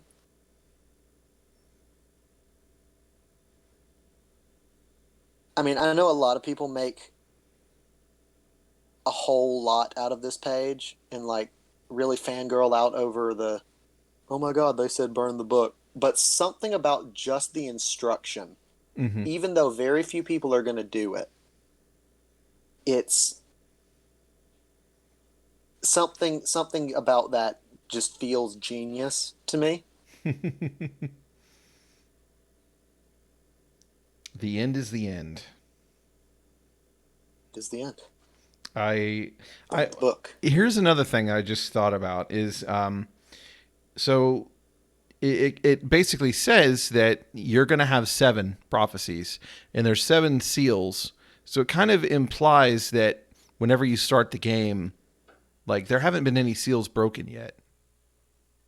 I think that's kind of interesting because you could start like let's say on the day that the 6th seal is broken and then like Yeah. maybe do a D20. So then it's just like there's a 5% chance every day that it's the last day, Um, Yeah. because I think it's kind of weird. Well, it's not necessarily weird, but if you just happen to start the game right whenever these seals start probably breaking, I think that's kind of interesting. But I maybe think that's it's something a to play with. I think it's a call. I mean, yeah, mechanically I think you could start it anywhere you wanted to. Mm-hmm. But I think the fact that it is and they're referred to as seals. Yes, they are, because the little 7 and 7 note on the left hand page uh, refers to them as seals. That is that's Revelations terminology. Right. Uh, that it just places you into times. Mm-hmm. It further implants you into that sort of mentality. Because if you've been raised in any of that, which I understand that I mean it not everybody has been raised hearing that the world is probably going to end tomorrow because the Lord shall descend. Yeah. Yeah. But I personally I've been inundated with that for my entire life. Mm-hmm. So seeing it here in this grim reversal, this mirror that looks at the the inevitable end in that manner, it really rings home to me. That was really the thing that made me go buy the book. It was seeing this page and seeing just how it cemented the parallels. Mm-hmm. It's cool I felt shit. like I could relate to it. It's cool shit. Yeah, I mean, I experienced that in the periphery, but my not so much directly. Occasionally I would just run into it because I do live in that like geographical area where you encounter that kind of stuff. But yeah, so I would say that you probably have more experience with that, but it still did, it still did raise some things, I would say. So now character generation. We made it. Yes. So let's see here.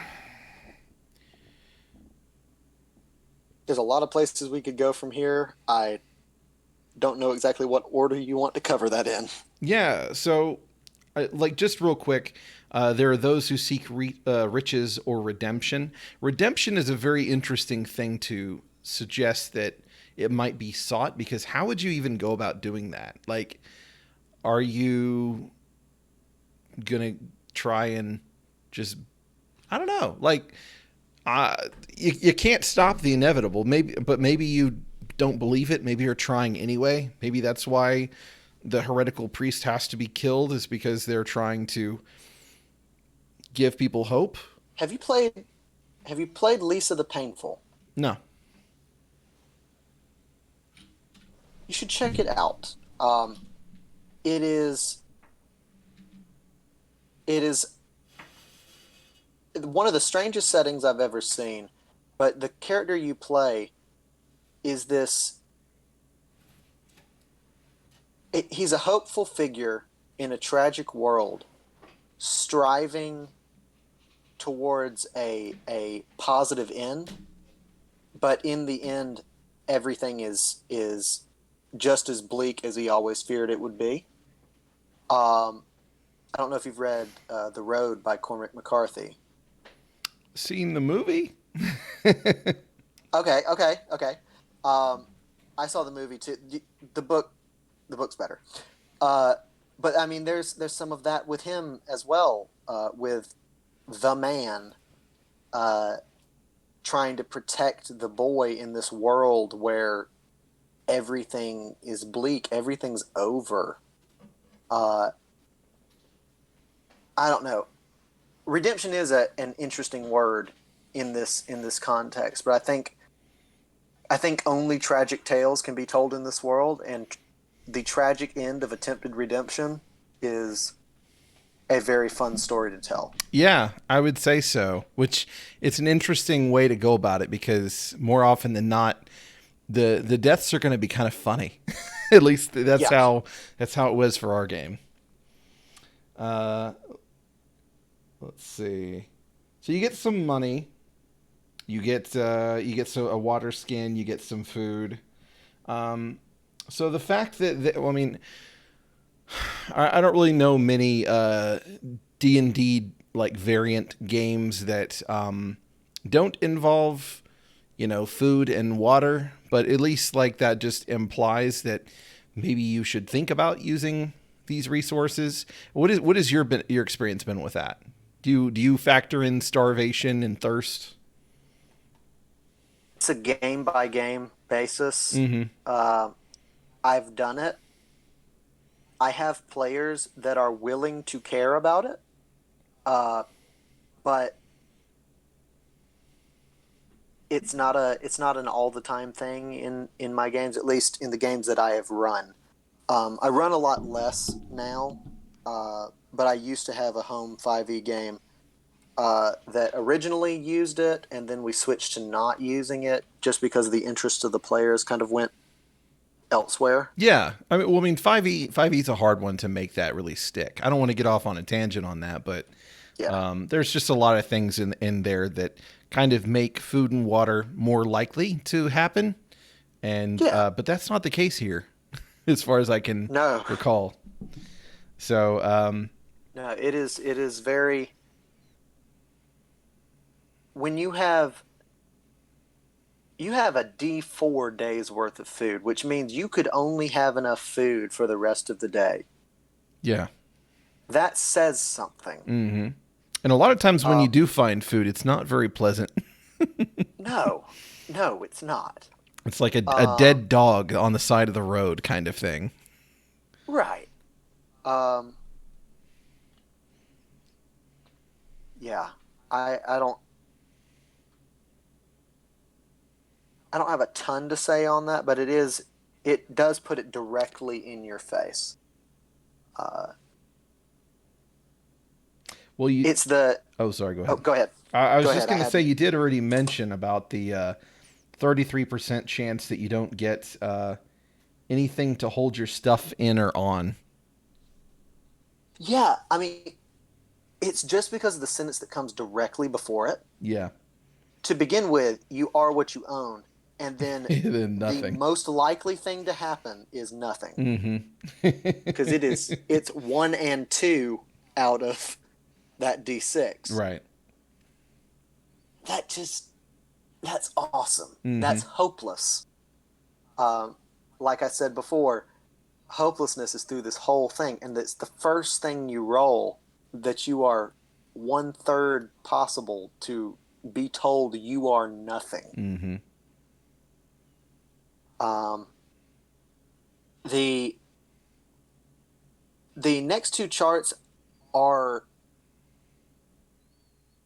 rife with strange objects, particularly the three monkeys that, or the D4 monkeys that ignore but love you. Yeah, I fucked up. I fucked up on that because I let them be controlled, and that should not have happened.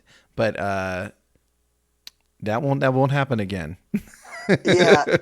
They're going to ignore properly. Um, Now the that one is one that I keep telling myself that if one of my players at my table rolls that I'll tell them to re-roll.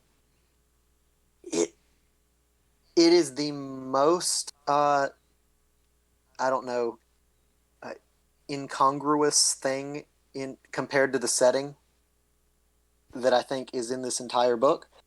But I don't know. yeah, I mean that's a fair point. I would say. I thought the pipe bomb was an interesting choice. Yeah, that implies some things. Mm-hmm. Um, does it explicitly say pipe bomb, or are you No, just it talking about the says bomb? it's The a. Oh gosh, where is it? bomb sealed bottle, D10 I damage. thought there was something. This might have been something else of theirs. I thought there was one that. Well, okay. Well, at least they have bombs. Maybe it might have Yeah, been from the module, actually. yeah, yeah. Um, but explosives imply something. Yeah. Um, whether or not that means there's guns in the world, um, that because that's totally up some people's alley. I don't think I would go down that road, but I mean, there are explosives. Mm-hmm. Um,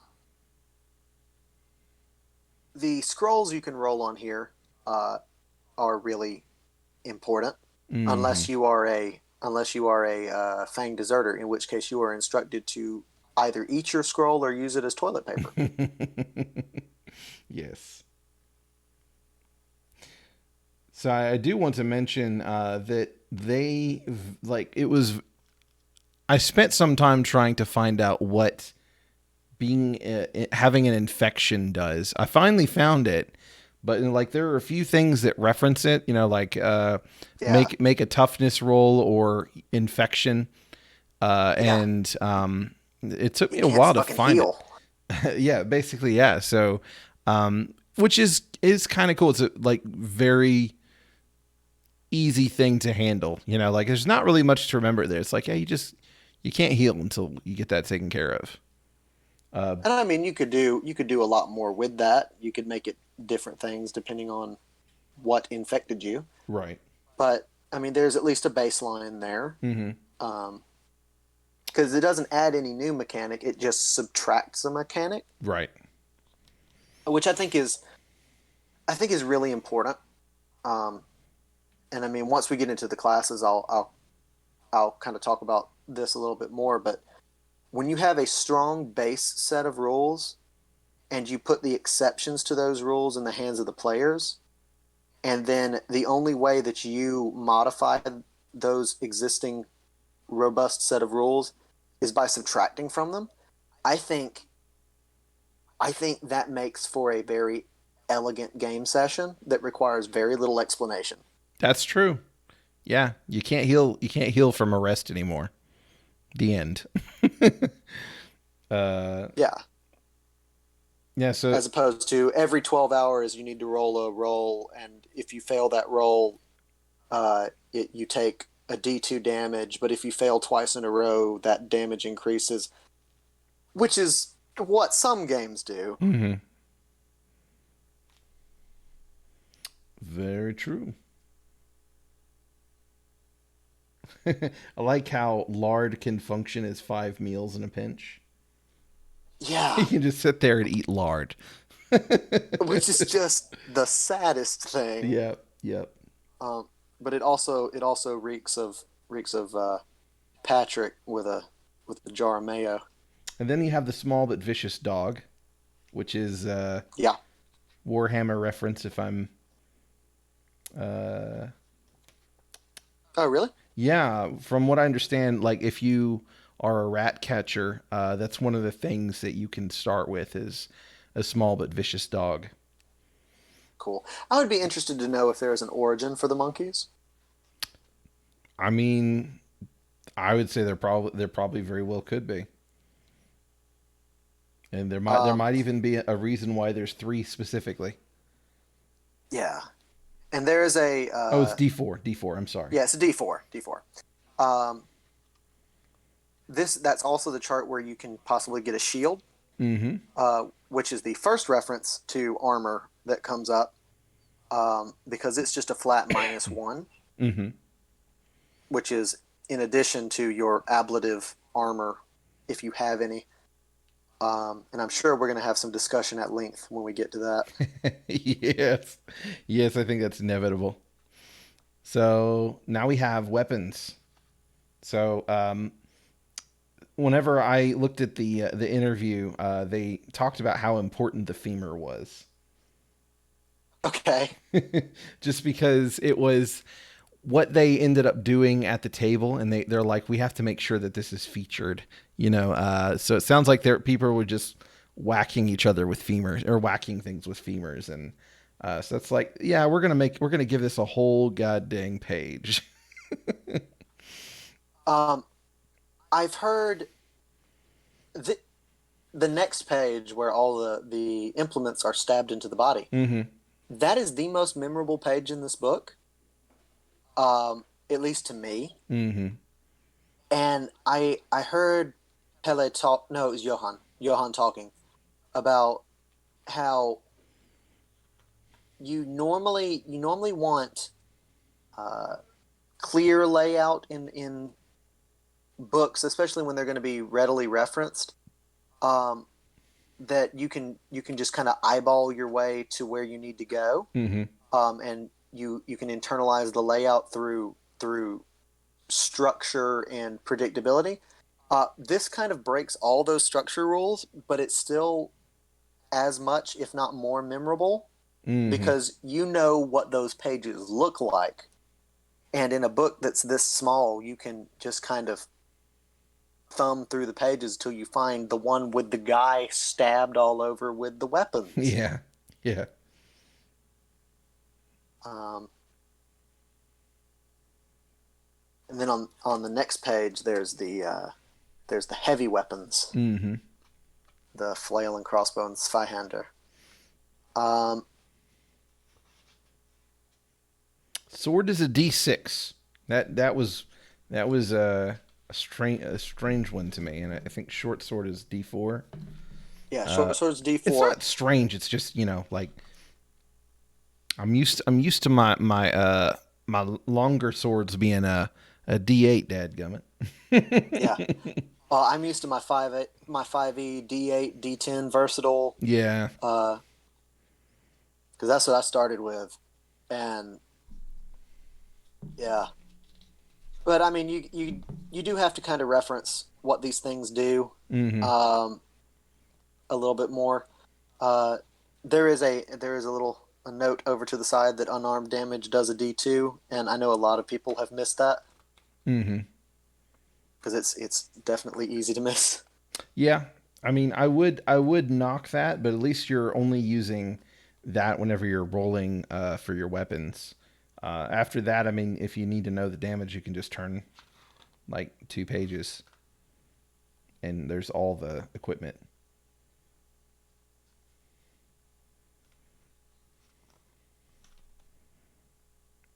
So now we're finally at the armor system.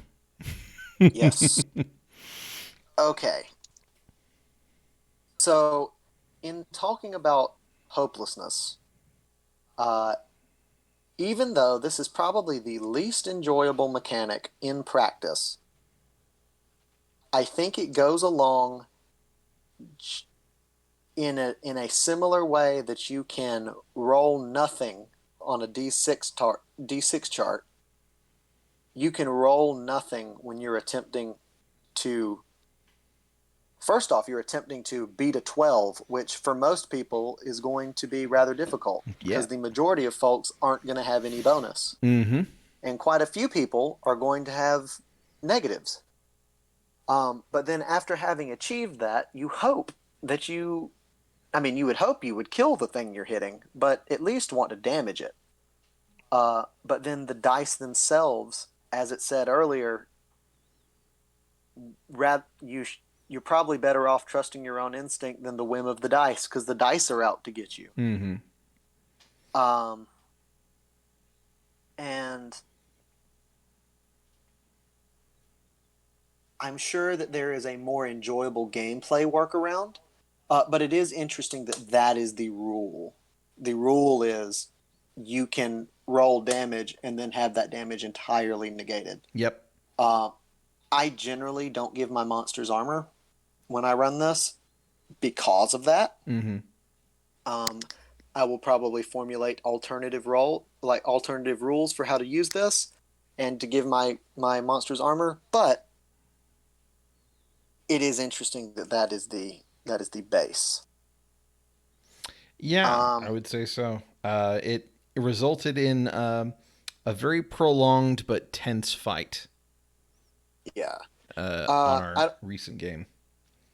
I think, and I don't think I said it any more than once. Uh, it is sort of at the DM's discretion as to whether or not they want to roll that D6 for who goes first every turn Mm-hmm. or just once. It is super tense when you're rolling that every turn. I bet. I saw that Halloween. Like I had a horde of dog people fighting my party, and it was intense watching their faces like when I went to roll that D6 because I actually had one of the party members roll that. So it was in his hand Mm-hmm. as to whether or not somebody was going to die the next turn before they got to act. Yeah. So for those who aren't seeing it, the armor you have 3 tiers, and so basically you can have damage reduction anywhere from nothing to potentially a D6 plus one, basically. Uh, Yeah. and if you have a shield, you can just absorb all damage from an attack, and your shield breaks. But shields are pretty valuable, I would say. So you don't really you don't want to do that if you can help it. But some If you manage to start with a shield, you're in pretty good condition. yeah. Um, if you start your sort of ideal situation is to have high agility so that you get hit less, have heavy armor, and have a shield and some omens. Mm-hmm. You'll survive For a while. for a while. Yeah. Yeah. And that is so that is something that I forgot to keep track of was the fumbles and the crits. Whenever those happen, somebody is going to lose some armor. Like Yeah, the tier of armor, and that degrading mechanic is really cool. Um, yeah. And if you critically miss on a hit, or when you're attempting to hit something, they get a free attack on you, mm-hmm. which could also crit, which could just lead to a complete death spiral. Yes, yes, it can. Yeah, I very much appreciate like the fumbles and crits are elegant. You know, I love DCC, but I will say that there are times where people get kind of frustrated with like having to check the table, you know, to see like what exactly is going to happen from your fumble or crit, and sometimes there Which is is. why Oh, go ahead. go ahead, go ahead. I was just going to say that having just like this really quick mechanic where you don't have to look anything up. And I was also going to say that sometimes the result is really not. It doesn't really make a huge difference. Like maybe you do an extra point of damage or so, and then you have like you lower their intelligence, you know, or something like that. It's like, well, I mean, that could come up and that could be really interesting, but it's always going to matter with this pretty much, unless like, you know, you're supposed to get. Well, actually, no, it pretty much always matters. Which is why I don't.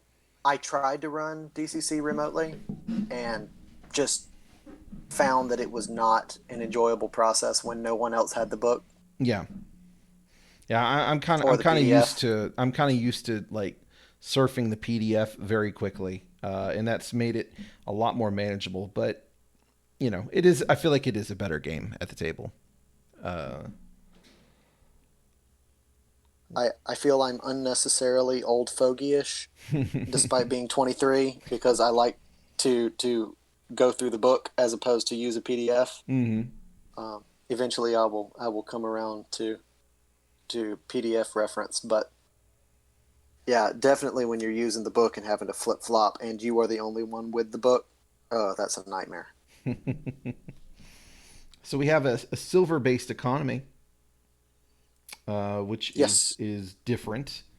There's some people that swear by it in the OSR, and there's some people that think it's kind of silly and just go with the gold. You know, it doesn't have to be you know, doesn't have to make a whole lot of sense. I think more than anything, it's less important whether or not it's gold or silver. Notably, there is only one uh, denomination of currency. Mm-hmm. That's a good point. Uh, so you're not tracking uh, copper, silver, gold, electrum, and platinum. Mm-hmm. You're just tracking the one because it's not that important. Mm-hmm. And you're probably not going to be getting like a whole ton of it, I would Um, imagine. yeah, you're really not. The things that I think you get the most money from, you'll see in the monster stat blocks for bringing back monster bits. Mm-hmm. Uh, I mean, that's really your source of income. If you had to look anywhere in this book for some reference of where you actually make money, uh, I guess the fact that it's silver kind of ties into the that area of Europe's history, um, because silver was the currency used, Mm-hmm. the silver coin as opposed to gold, because that didn't really get introduced till later. Mm. I don't know the entire history of that, but apparently that was a more Southern Europe uh, behavior to use gold as opposed to silver. Mm-hmm. Um, I like that you can buy a preserved corpse. yes, or you can sell a preserved corpse, which I hope that's what you're doing. I mean, we all have our needs. That that is disturbing, Aaron. uh, This is not Lamentations. um, the services are interesting. A night in hospice. When are you when are you thinking? I really need to get a night in hospice. I Uh, mean, it depends how you come back from the caves of yeah, chaos, man. exactly, exactly. And then you have bribe prices. Um, Yeah, separated by person you are bribing. yes, yes, which is very important. So the clerks are a little bit more expensive to buy off. That's just how bureaucrats are. Yeah, Ability scores. So we have four categories instead of six. yeah. Um, Uh, you basically have your normal this physicals, trips up a lot. and then you have presence. Yeah. Uh, I like how they use the abilities in this game, where agility is for dodging, presence is for shooting, strength is for hitting, and toughness is for living. Mm-hmm. Uh, down in the where you're actually generating your stats, this trips up so many people who are Yeah, used to having derivative stats. yeah, yeah. It trips Um, me up. yeah. Oh, and here is the answer to our question of can you go lower than -3? You cannot go lower than -3. Mm-hmm. That is correct. So it's +6 to -3. Well, so you could interpret this though.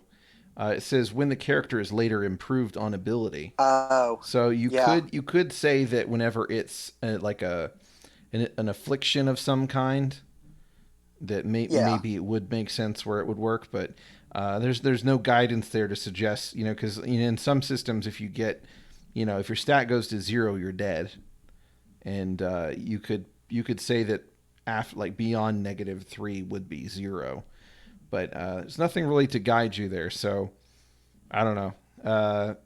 You could go one way or the other. and I think there are instructions given in the DCC book for how often to roll tests or challenges or whatever they want to call it. Mm-hmm. Um, and there's this tendency, at least that I have from running 5e, of wanting to roll for everything. Oh God, yes. But I mean, that's my natural go-to. I just want to roll for fucking everything and Mm-hmm. don't even think about it when I ask for it. But I think the best way of running this game is to take DCC's advice and just roll for when there's danger. Mm-hmm. Um, and if someone wants to do something that could be accomplished without breaking their hand off attempting to do it, if there's not a danger of that, just let them do it. Mm-hmm. Um, I think that's probably how this game ought to be run. Yeah, yeah. I Um, definitely wouldn't be using. I wouldn't be using the dice that much. There are some things that are kind of in the margins that I'm curious. Like I wouldn't like seek an official answer necessarily, but I am curious about how they would approach it. Just as the people who wrote the thing. For instance, agility does not say anything about stealth. For instance, um, yeah, and when should you have them, make a presence roll to see if they are able to notice, the fish hooks at eye level, in the darkness. Like, do you wait for them to, like, basically, do they say, we're keeping an eye out? Like, is it just like a matter of the light in the room causing the flicker where you're like, well, you're gonna see it because flickers, but if you're walking around in the darkness, you're not gonna see it. um, it's pretty much just up to GM discretion, which I think is a good thing. But I'm curious about, like, how they do things. yeah. I've never heard them run a game, but I hear they do that. So there's probably some footage out there. Mm-hmm. Um, the way these scores are generated and the likelihood that you are most likely to have 0 or below uh, for your modifier. Right. And that is the reason you don't add your modifiers to damage. Mm. Yeah, that would get pretty Because, bad with armor. yeah, I mean, especially since you have the ablative armor system, I encountered this when I tried to run on Halloween. I had one guy who had a -3 in his strength, and he had a D4 for his weapon. I don't know what he had. I think he had a short sword, Mm-hmm. but it was impossible for him to do any damage against an armored opponent Right. if you were doing the add your strength uh, sort of thing. And there's Uh, there's no minimum with the armor, like it's or with damage. It never yeah, says you do a minimum of one because you don't have to say that because like you don't take negative modifiers really. So basically, to say to add a minimum would just be to make it where that armor, like if you have like a just one point that gets shaved off, just becomes. I know what I'm trying to say, but it's not coming out properly. I think the reason they don't do that is because you can roll a starting character that has 1 hit point. Yeah. Um, but like I said, the armor thing is probably the least enjoyable aspect of the system, Mm-hmm. for which there is not an obvious solution. There are things I'd like to test, and things I probably will test. Um, On the PC but side, yeah, it's all gravy. oh yeah, that's great. The Mm-hmm. PCs love it. It just gets really complicated when you start doing that for monsters when people aren't doing any damage. Yeah. Yeah, it does become a situation where there's just literally no way to kill something. Unless you roll a nat 20. Because This again, is again I forgot about the tier reduction. So once we got to that certain point in the fight, somebody had already done double damage. So I should have been doing D2s for armor after that. right. But that was my mistake. So this is a system that says after you roll your stats, you don't you all you need is your modifiers after that, which Yeah, I like. I like it. It made me very confused I do at too. first, but Yeah. It's also a straight down system. You're not assigning your stats. oh yeah, yeah. Well, I mean that is even if I'm playing a system where you can assign your stats, I don't. I roll it. The only time I ever assign stats is if somebody says we have to use an array. That's sort of OSR behavior. Um, when I play 5e, I assign, but when I play pretty much anything else, since everything else I play is OSR, Mm-hmm. it I do the straight down. Yeah, I just like to discover them, as I Yeah. roll, even if like it's going to be some kind of weird stat combination. I just I just like it. I just like it. Um, so we have encumbrance. Oh, well, before we do that, so the tests we already mentioned basically more often than not anything is just you have to roll a 12 or higher to succeed. So in other words, you probably have a 40%. It might be 45% chance of success. See, 12 or higher. So you need 45. I'm pretty sure. Nah, it might be 40. Math. 40. 40. Okay, yeah, 40. So Yeah, yeah, because 40. you have to hit 12, Right, right. given that you have a +0. Yeah, somebody threw me off with dice math the other day, and since then I was like, But yeah, yeah, you're right. You're right. So 40%, you're more likely than not to fail, which is everything you need to know about this system. And the best you'll ever get, if with like the highest strength you can possibly get, you're going to have I guess that would be a 70% chance to hit, which is pretty decent, but you know, Yeah, that's top tier for the system. yeah, and I mean, once you start improving, you could potentially. I mean, with that plus six, or were you accounting that? Yeah, that's what I was in, like, so yeah, Oh, oh, that's why gotcha, it gets gotcha. up to 70% is because then it's a DR6 Yeah, basically. I mean, yeah. it's still a DR12, but it's a D20 plus You 6 have to to get it. roll a Yeah. six. But and the GM doesn't roll to attack. How do you feel about that? I really like it. That takes a lot out of it takes a lot out of my hands. Mhm.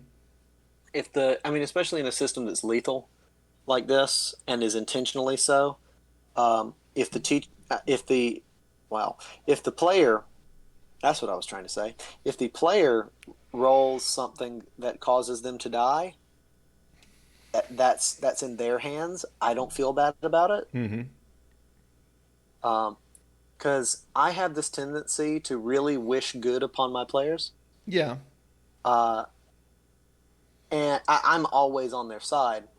But in a game like this, putting it in their hands and letting everything be absolutely honest, I mean, let the dice fall where they may. Right. Right. Yeah. I mean, ultimately, that's why I kind of strayed into the OSR and like impartial refereeing, is because if I were to be partial in any way, I would be too generous. Yeah, So I definitely relate to that. I think it's pretty cool. I think it's pretty cool. I have had some players at the table that I don't entirely trust when it comes to roles, and my vision is not great. And I have had players come to me and say, "Look, this player is cheating or whatever," and you know that does suck. But I think ultimately it is kind of neat. It is kind of neat. It keeps the players busy, you know, because it's not just whenever they are doing their turn. yeah. So, Oh, it also keeps them engaged. hmm, right, It's not okay. Now the monster's going to do this, and everybody sits around while I make rolls that might affect one player. It's one of the party members is making the roll, so everyone at the table is engaged because their buddy might die. hmm, yep, yep. All right, so let's see. So even though it is normally a 12, it can go anywhere between a 6 and an 18 is what they recommend. So, um, then you have carrying capacity, which is very simplified. It's just number of normal sized items. Uh, I like that. yeah, I I don't like pounds. Like in an RPG, just no. the pounds don't bother me if we're using something that tallies them together. He just does the math for you. Like Mhm. D&D Beyond can do it really well. If you're doing roll 20, and you do have to put in the values, but it can still, it's not so bad. Then I do like coins as much, You even though like coin weight? I do just because, like, even though it is kind of weird, it's like, it's That gives me indigestion. I do, God save me, I do appreciate it. I was reading through the rules cyclopedia, Hmm. and I ran across that, and I was like, "What the hell is this?" Yeah, it's a little weird. That makes coins pretty heavy, but it's still, um, it's a neat measurement from my perspective, just because then it's, you don't have to convert the coins into weight, and the coins are the ones that uh, you know you're going to be keeping perhaps more thought on with Yeah, having to lug them around. But this doesn't really account for that, as far as I could tell. I think money's just independent. It's just, you just carry money, unless yeah. I'm I unless I'm think wrong. you have a separate slot on the character sheet Oh, okay. for it. It's not really accounted for, and I think I think that's fine. Yeah. I mean, who's really doing the Gygax, the Dragon Trove is all in copper trick? I'm I not. mean, Yeah, I'm who? not going to do that. I'm not going to do that. But I do think it is kind of. It's kind. It does prevent the sillies when it comes to. I mean, this is a game where you're not going to find a treasure trove really, like that. I Yeah, would think, especially not to that extent. But whenever you are running a game and it's like, yeah, we just took out, 50 like 500,000 gold pieces, and like all of this jewelry, and all that kind of stuff, and it's like, well, I mean, did you? That's a lot. Do you yeah. have any beasts of burden, perhaps? But some people don't want to get into that. That's fine. I'm not one of those people that's a purist on that. Really, the biggest purism that I have is timekeeping, and that's more just to keep tension going. Uh, let's see here. As long as you have something keeping tension, that's what I care about. Um, and this is a game that keeps you tense just by fights, really, Yeah. and traps. So hit points, easy to calculate. Toughness plus D8. Um, die. And that is for a class. That's for a classless character. Yeah, that's It true. That's a good changes point. based on the class. That's a good point. How do you feel about the whole classes as an option? It's strange. I think it works really well when you pair it with. There's a supplement called Unheroic Feats Mm-hmm. that lets classless characters, once they actually survive long enough to improve, uh, they get a random feat. Mm-hmm. So they actually do get they get stuff that the people with the classes can't get. Um, I don't think unless everybody was playing a classes character, I don't think I would ever elect to do so. Mm-hmm. Um, but I suppose there are some people out there that don't want the outlandish classes in the story they're trying to tell. Mm. So I mean, I can kind of see that not making it uh, inherent to the game. Yeah. And I mean, they're the classes in this game are weird. Yes. Um, they're really good for first time players. Mm-hmm. Um, but I imagine at by the time you've rolled three characters in an ongoing campaign, it will seem oddly coincidental that there is another fanged deserter that has joined the party. Or yeah, another royalty. Right. Yeah, Um, that's a good point. which, and when we get to classes, I'll talk about how easy it is to just make one. But so I mean, you can do that to keep variety going. Mm-hmm. But um, there definitely is a potential like bottleneck when it comes to believing in continued play with those classes. Yeah, it makes sense. Yeah, I didn't think about that. That's a good point. So at that point, maybe consider the unheroic feats in a classless game. Yeah, You have all these people that are always saying, "I wish D&D was classless." Here you go. I I think there is. I like the class race, what they do, because the your race traditionally gives you the capacity to do things, and then your class gives you things to do. Mm-hmm. I like that in game design. Um, and I mean, we kind of take it for granted now, but I really like how this game deploys at least the class portion of that because it gives you exceptions in your hands, not in some rules tome that says if you encounter this situation with this particular thing, you can then do this, which is different than how normal people do this. Yeah. It's here's your particular singular exception to a rule, and you can read it because it's easy to write down. Mm-hmm. Yeah, that's true. That is true. Typically, I'm not. I'm like I've kind of grown a little sour on player-facing complexity, but this is so simple that I wouldn't even consider. It's just just like class features, really. It's pretty simple stuff. It's really I get frustrated with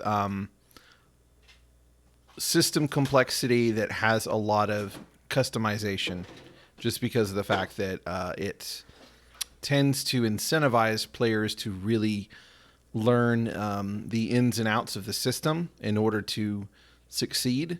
And I have had lots of players that that's just not really like their cup of tea as far as like reading the books that in depth. They want to have the experience and play the character and all that kind of stuff, and they don't want to have to understand like the how everything interacts and all that kind of stuff. So I feel like this is nice because like you get flavor, between the different party members. If you have let's say one of each or something like that, then they all feel a little different. But it's not hard.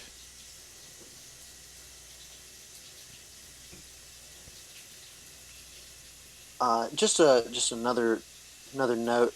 Something I've considered doing in my games, just because of how easy it is to die.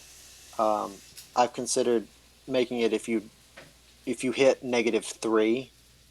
Um, isn't that how Lamentations does it? If you hit -3, then you're dead. I think at -3 I could be you wrong. are dying. You're going to die and you can't be healed. But I think you like live for another round or so, which is Hmm. it ends up being kind of cool because it's like you get to say your last words, Yeah, which is not something that typically happens in my games. And I think that if you get like to -4, I think you're just dead. yeah. I'm cool with a little bit of a cushion. Honestly, whenever I went back and I saw that it's just in BX, it's just like, oh, you hit 0, you're dead, and there's nothing in between. I was just kind of like, that's kind of sudden, you know. Yeah. But it's good either way. It's good either way. But so if you do go to 0 HP, so there's a 25% chance that you're dead. There is a 25% chance that you will die in 2 hours unless you're treated. Let's see. And you have to be treated really well. Yeah. Well, actually, no. I misread Well, that. I misread that. yeah, that's not your treatment. Yeah. That's you being able to do things. And then you have a 25% chance that you have a broken or severed limb or lost eye. You can't act for D4 rounds. Then become active with D4 HP. So with pretty bad stuff, or you fall unconscious for D4 rounds and awaken with D4 HP. So, best case scenario, you're gonna be out a few rounds. Yeah. So it's And there's no direct rule given for if the stone golem steps on your head to make sure you're dead. But yeah. I think we're all in a consensus that if you hit somebody that's down and broken, they're probably permanently dead. Yeah.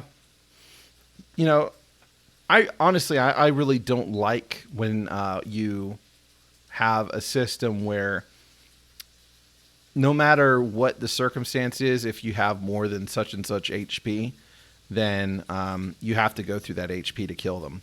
I think that's really kind of silly. Like if somebody's tied up, or something like that, immobile, Yeah. you should be able to just coup de grace, in my opinion. Right. That's how I do it. And you should be able to do that without a 6-paragraph entry on the precise mechanics for coup de grace. Yeah.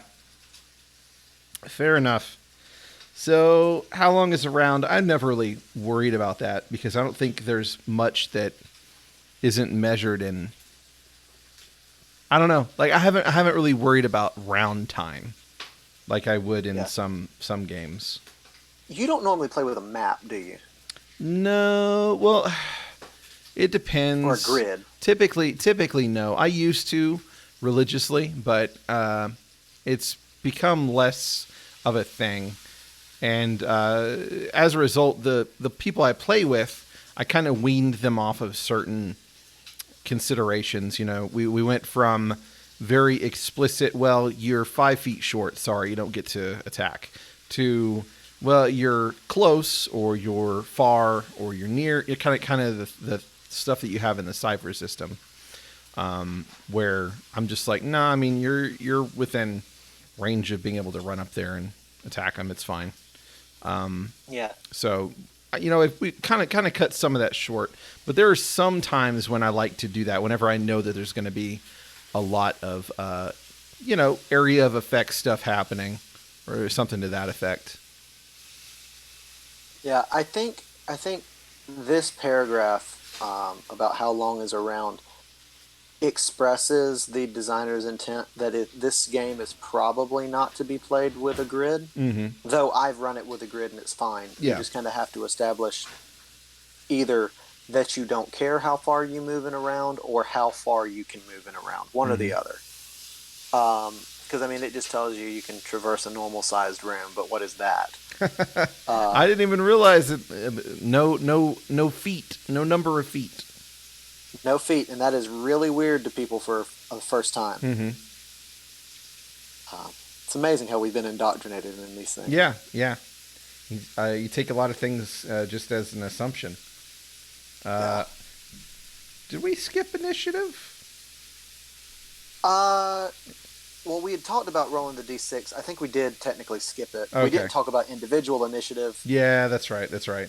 Well, so when it comes to initiative, this is one thing, kind of going along with the stealth thing. Like, I'm curious about how they would say surprise works, or maybe the intention is surprise is really just whenever they go first or you go first. Mm-hmm. To perhaps they thought that having it double up would be maybe too fortunate for the players. I don't know. I think you could probably just determine surprise narratively, Mm-hmm. as opposed to mechanically. If it seems logical that the enemy is surprised, then they are surprised. Yeah, but usually I like to have something tying that together, I guess. It's not just I would hesitate to say, because I do have some players that they'll just say we're moving stealthy. We're moving stealthy, and no matter where we're going, we're moving stealthy. And so if you are going in that direction, then I mean, ultimately I like to just roll. I feel like I would just take from BX and just be like, yeah, there's a 2 in 6 chance. Yeah, I was just thinking about that. That's. I'm sure there's some way you could codify that in the system. I like the X in 6 chance thing in general. Anyway, but there are some creatures, and there's a player mechanic that talk about surprise. So yeah, that's what threw me off. Is I was trying to figure out, do they consider surprise just like they haven't acted yet? I don't know. It doesn't really say anything about it. It's just like it's not very clear about that. It's just like if they're surprised, well, for the player character, for the class, if they're surprised, and you can automatically hit on a such and such chance or something. No, you make a test. An agility test, I think it is. And but for the monster, it's just you make a presence test, and if that person fails, then the highest presence person gets stabbed, something like that. Yeah, something to that effect. But that's one of those things I would say maybe an oversight. It may be just that they didn't really intend for people to get into that or think about it. I don't know. Yeah. but I like the 2 and 6. Just roll that because I want to. You're right. There are some circumstances where it would make absolute sense that they would be surprised. Classic example would be there are creatures in the next room. They have heard you make noise, and they're just lying in ambush, and you didn't look around the corners. So resting doesn't say how long a rest is. It's just you catch a breath, have a drink, restore health. Which uses food. Which does use food, yeah. So there is a good reason to track that. I think that's kind of neat because some people, but it's not that some people, but it's easy to have rations and drink fall through the cracks because you mark it off at the end of a day. But whenever you're marking it off because you have to do it in order to heal, I think it's probably more obvious. I feel like it could form a pretty good habit. I think so too. Because it's directly tied to the healing process. Players are going to care. Mm-hmm. You're probably not going to have to be mean and tell them they better track their stuff because they're going to track it because they want to heal. Right. Or they could die. That's fine too. Good incentives. Yes. So then we have a reaction chart. I like that they don't do the whole, well, if you got the neutral one, then we're going to have another roll. Have you seen that before? I have. Yeah. I have. I don't like nested charts. I like them. I just don't like it for that. Because, to me, it's just like, well, I mean, why not just break it down? I know that it's because they're trying to get a more exact probability, but still, I'd rather just be like, well, you rolled about in the middle, so you either need to persuade them or they're probably not that upset. That's usually kind of how I go. Or if it was a really high reaction roll, then they need your help for something, or they want to help you for some reason. So then it's up to me to figure out why. I very rarely use reaction rolls. In this game, I generally know whether or not someone is helpful. Mm-hmm. I mean, I guess I'm technically not against doing it, but I don't think I've ever made a reaction roll that I cared about. Man, I love them. I love reaction rolls. I may have faked one at some point. Yeah, I especially love them with animals because animals shouldn't always want to kill you, but they should want to kill you sometimes. No, that's fair. Yeah. And I like using perhaps a modifier for certain things, for goblin, for instance, a non-Mork Borg goblin, then I would say maybe they're more likely to roll low, so it might be a 2d6 minus 3. But let's say it gets a 9 or a 10, then maybe this one is on the run because they I don't know, they got in trouble with whoever the leader of the den is, and they can then perhaps when you encounter them, they want to give you some tasty information, to go get some revenge for them. That kind of stuff with it that comes up with a reaction roll that I never planned, because I don't do a lot of planning with my games. And I get away with it most of the time. I haven't really had anybody call me out for it. But so I like it. Morale. I forgot to use morale with the last game. Every creature has a morale stat. Yeah. Except when they don't. Mm-hmm. in the adventure in the back, it's got several basically boss or mini boss characters that have just a dash for their morale. Right. So they're not gonna turn around and run. Yeah. Which, I mean, it used to be you just put a 12 there because you can't roll over a 12. But that works too. So the leveling up system. Yes. I misspoke earlier. 45 is not the maximum. 65 is the maximum. However, I think in my games, 45 is going to be the maximum, and you're going to roll 4d10 instead of 6d10 because I'm a bastard.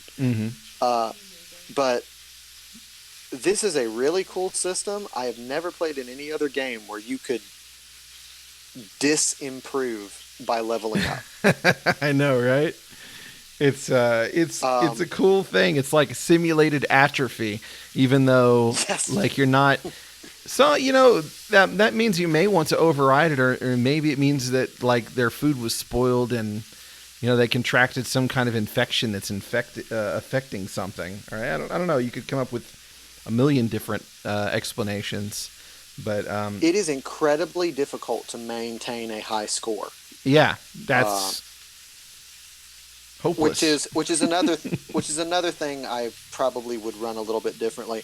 I would do the 40-10 thing, but then I would have it be if you roll below your score just doesn't improve, as opposed to your score goes down by 1 unless you roll a 1, in which case I would have it go down.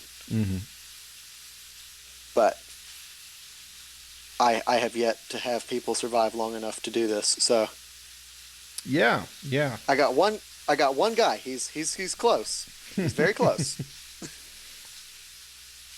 But so for those who don't know, since you get rid of your modifiers, you get rid of your ability scores and you just have modifiers, you just roll a d6 for each one, and if you roll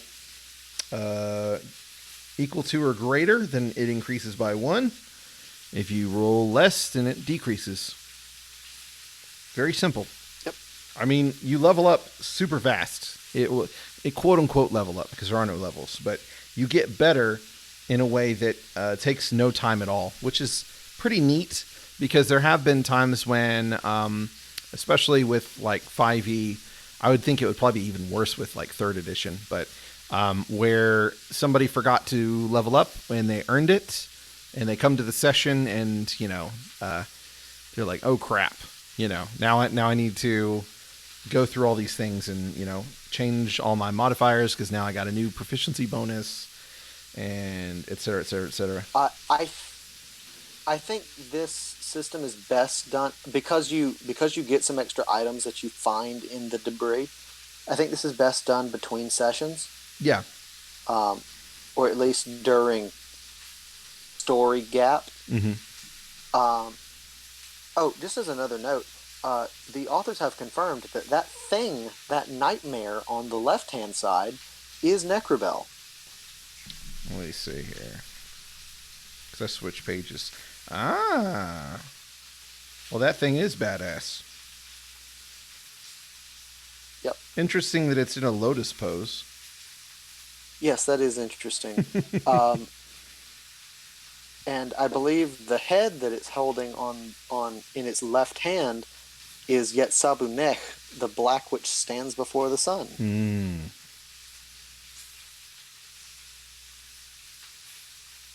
Or it's just the head of a front man of a black metal band. Could be. It could be. All right, so powers. Sorry. You got anything else on? No. I have nothing else on that. Okay.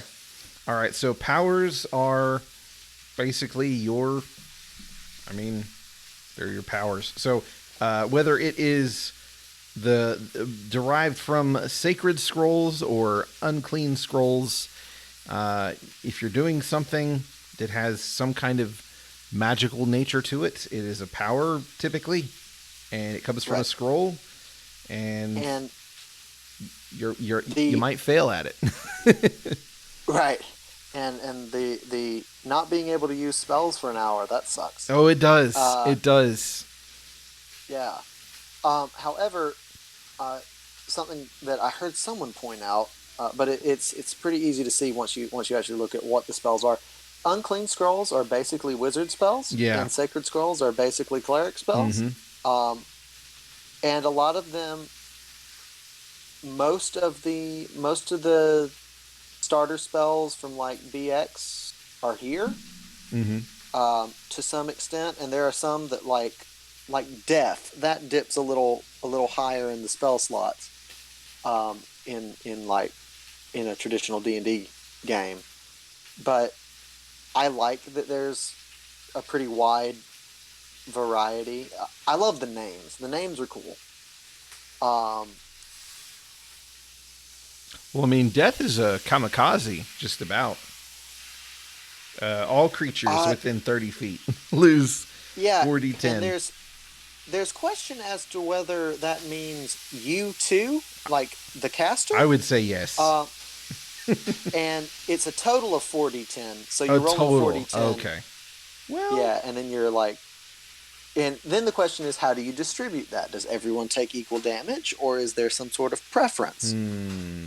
But that's all sort of discretion there. I have to say, I didn't really think in that kind of legalese because of the fact that it's not 5th edition, but it does very distinctly say a total of, and everywhere else it says each, or it doesn't say anything. Yeah. So that's a good point. But yeah, I like the names, but they're pretty basic, with what they do. But that's okay. I mean, like they're they're cool, and I like that the durations feel old school. You can make somebody confused for 10 minutes as opposed to, like 6 seconds or possibly longer, up to a minute Yeah. or something like that. I mean, you could pretty easily substitute in a sort of ad hoc version of the way DCC works Mm-hmm. with a gradient of effect. True. So someone says, I'm casting Palms Open the Southern Gate, and then they roll like a 18 or a 19. That would You could allow it to have a more dramatic impact. That is true. Uh, and then obviously on the other end of that, if they roll, if the spell still goes off, but they roll rather meagerly, have less of an effect. Yeah, that's a cool point. It is very hackable. Yes. Okay, so then we have the Basilisk's Demand. This is a strangely placed page. Yeah. Um, it's basically a missions board, Mm-hmm. but yeah. Oh, there's another mention of the Shimmering Fields. I didn't think there was another mention of that. Um, that implies that the Shimmering Fields exist, Mm-hmm. or they don't. I mean, the Maybe you never basilisks are find them. just yeah, the basilisks are just demanding it. Mm-hmm. Um, but yeah, I mean, there's not anything particularly uh, crazy on this No, page. but you have to ask, like, so it says that uh, I think it says few have ever seen she. So how Yeah, do you get to the point where she is demanding something of you, and you deliver it?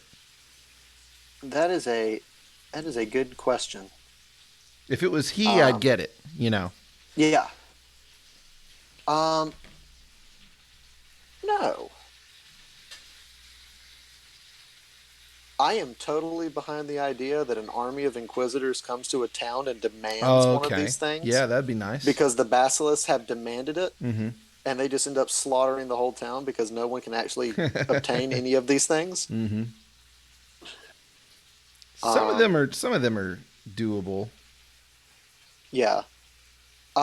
This page gives you a couple extra locations that aren't ever described. Mm-hmm. The Eurylian crypts and Terion aren't mentioned anywhere else. Um, There's a holiday, Blutz Day bread. So Blutz Day, it must be a day that celebrates blood. Mm-hmm. Uh, yeah, I mean, there's some interesting stuff on here. It mentions trolls, and those are terrifying in this game. Yeah, yeah. Good point. Yeah, I was looking. I was like, hey, yeah, there is no other mention of Tarion or. So yeah, there's more out there, more stuff to add. So omens are very very interesting.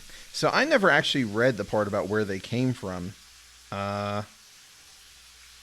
Clearly, the eyes of other powers are upon you, eldritch watchers, or the tangled fates of alternate worlds. Call it luck if Um, you like. Maybe that's a jab at. I I thought that my players might find this really hacky, Mm-hmm.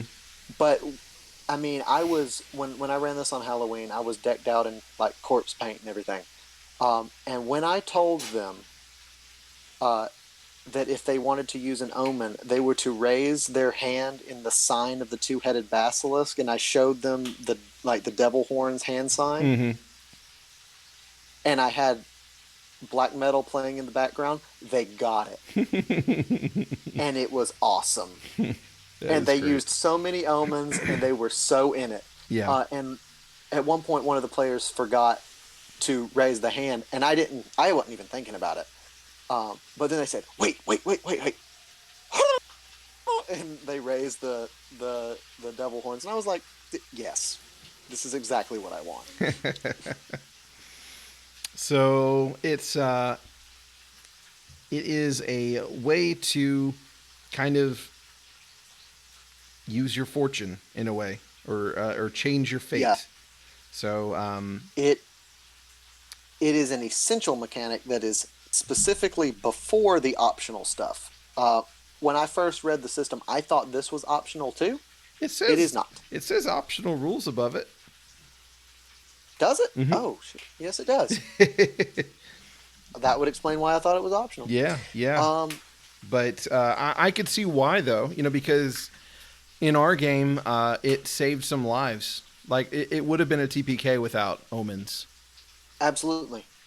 Um, and that's what I found. That's what I found in my game. They're necessary. So it just how lethal do you want your game to be? If you want it to be Right. barely, possibly survivable, slightly maybe, then omens. If you do not want anybody to live, no omens. No omens. Everything's DR-14. No classes. Mm-hmm. Why are you playing the game? That's the question. Aw, that's Um, unfair. Everything's on D2 misery counter. So with them, you can spend them, and they can do one of five things. They can deal max damage with an attack. You can reroll a dice roll, yours or someone else's. That was kind of our favorite at the table. You can Yes. lower damage dealt to you by d6. You can neutralize a crit or fumble, or you can lower one test DR by -4. That was also pretty useful. And I think someone did use the neutralize a fumble. Did they? I think so. But definitely, you would definitely want to neutralize a crit under certain circumstances, because there were some things that are incredibly powerful just, without doing double damage and reducing Right. tier of armor. Yeah. Crit's a problem in this game. They are, but I mean, I love the randomness. And Yeah. fumbling is intense. I mean, let's say you do get a hold of a weapon that's above average in some way. There's a 5% chance that you're going to lose it if you attack with it. Yeah. That's that's pretty rough. So you got to hold on to your shit for dear life. Truly. Optional tables, terrible traits. How do you feel about these? These are really cool. Yeah. Um, when you have somebody roll on them, especially if they're holding the book in their hand and it generates it, they can see their character. Yes. At least that's the experience I've had. Mm-hmm. I love the third page, the bad habits. Mm-hmm. Specifically the option number 10. You are a nihilist. You insist on telling everyone why you are a nihilist. Because I've met those people. I have met those people, and they are a nightmare. Mm-hmm. I also may be one of these people. I mean, these are fun things to bring to life at the table, and none of them are. I mean, they are all bad habits. The broken bodies. I mean, you might be able to bring that into a description somehow, but the bad habits. I mean, it just gives you something to do with your character that's interesting. Maybe not so much the pyromaniac, because that might depend on what's available to you. But I like stuff that gives you an idea of how to speak in your character's voice. Yeah. Unable to get to the point. I think that's me with all of my videos. I'm getting better. I feel like I'm getting better. Troubling Tales. Oh, sorry. Go ahead. I like the commentary on number 20. You make jewelry from the teeth of the dead. If this can be considered a bad habit, it might be just a necessary way of intimidation. Truly. I have not determined how often to use this table, the Troubling Tales. Mm-hmm. Because if you roll it for everybody, if you give everybody a Troubling Tale, eventually you're going to come up with some of the more outlandish ones. Multiple times. Which, yeah, all of that too. Mm-hmm. You get the multiple times problem. If you are holding the book as the GM, you can kind of mitigate if a player rolls a number that you don't really want to introduce into your campaign. Yeah. Like number 11, the puzzle cube. If you don't want that, in someone rolls 11, you just bump that shit over to 12. But we have such sites to show you. I had some in all these optional tables. There are always options that you have killed someone, or that you like to kill people, or that you will kill someone. And number 10 came up, and so did other options that implied or directly said that someone killed someone. Mm-hmm.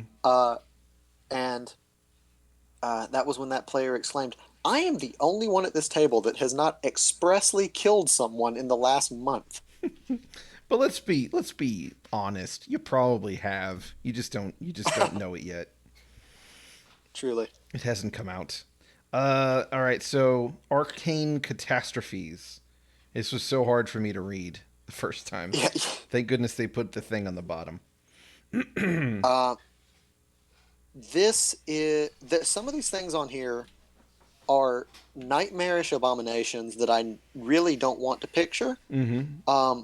The one where your teeth become that's I don't even want to say it. That's Jesus. I mean, I feel like I have to say it for the benefit of anybody who listens to this. Oh, you're right. You're right. Which number is that? I'm trying to find it. I'm trying to find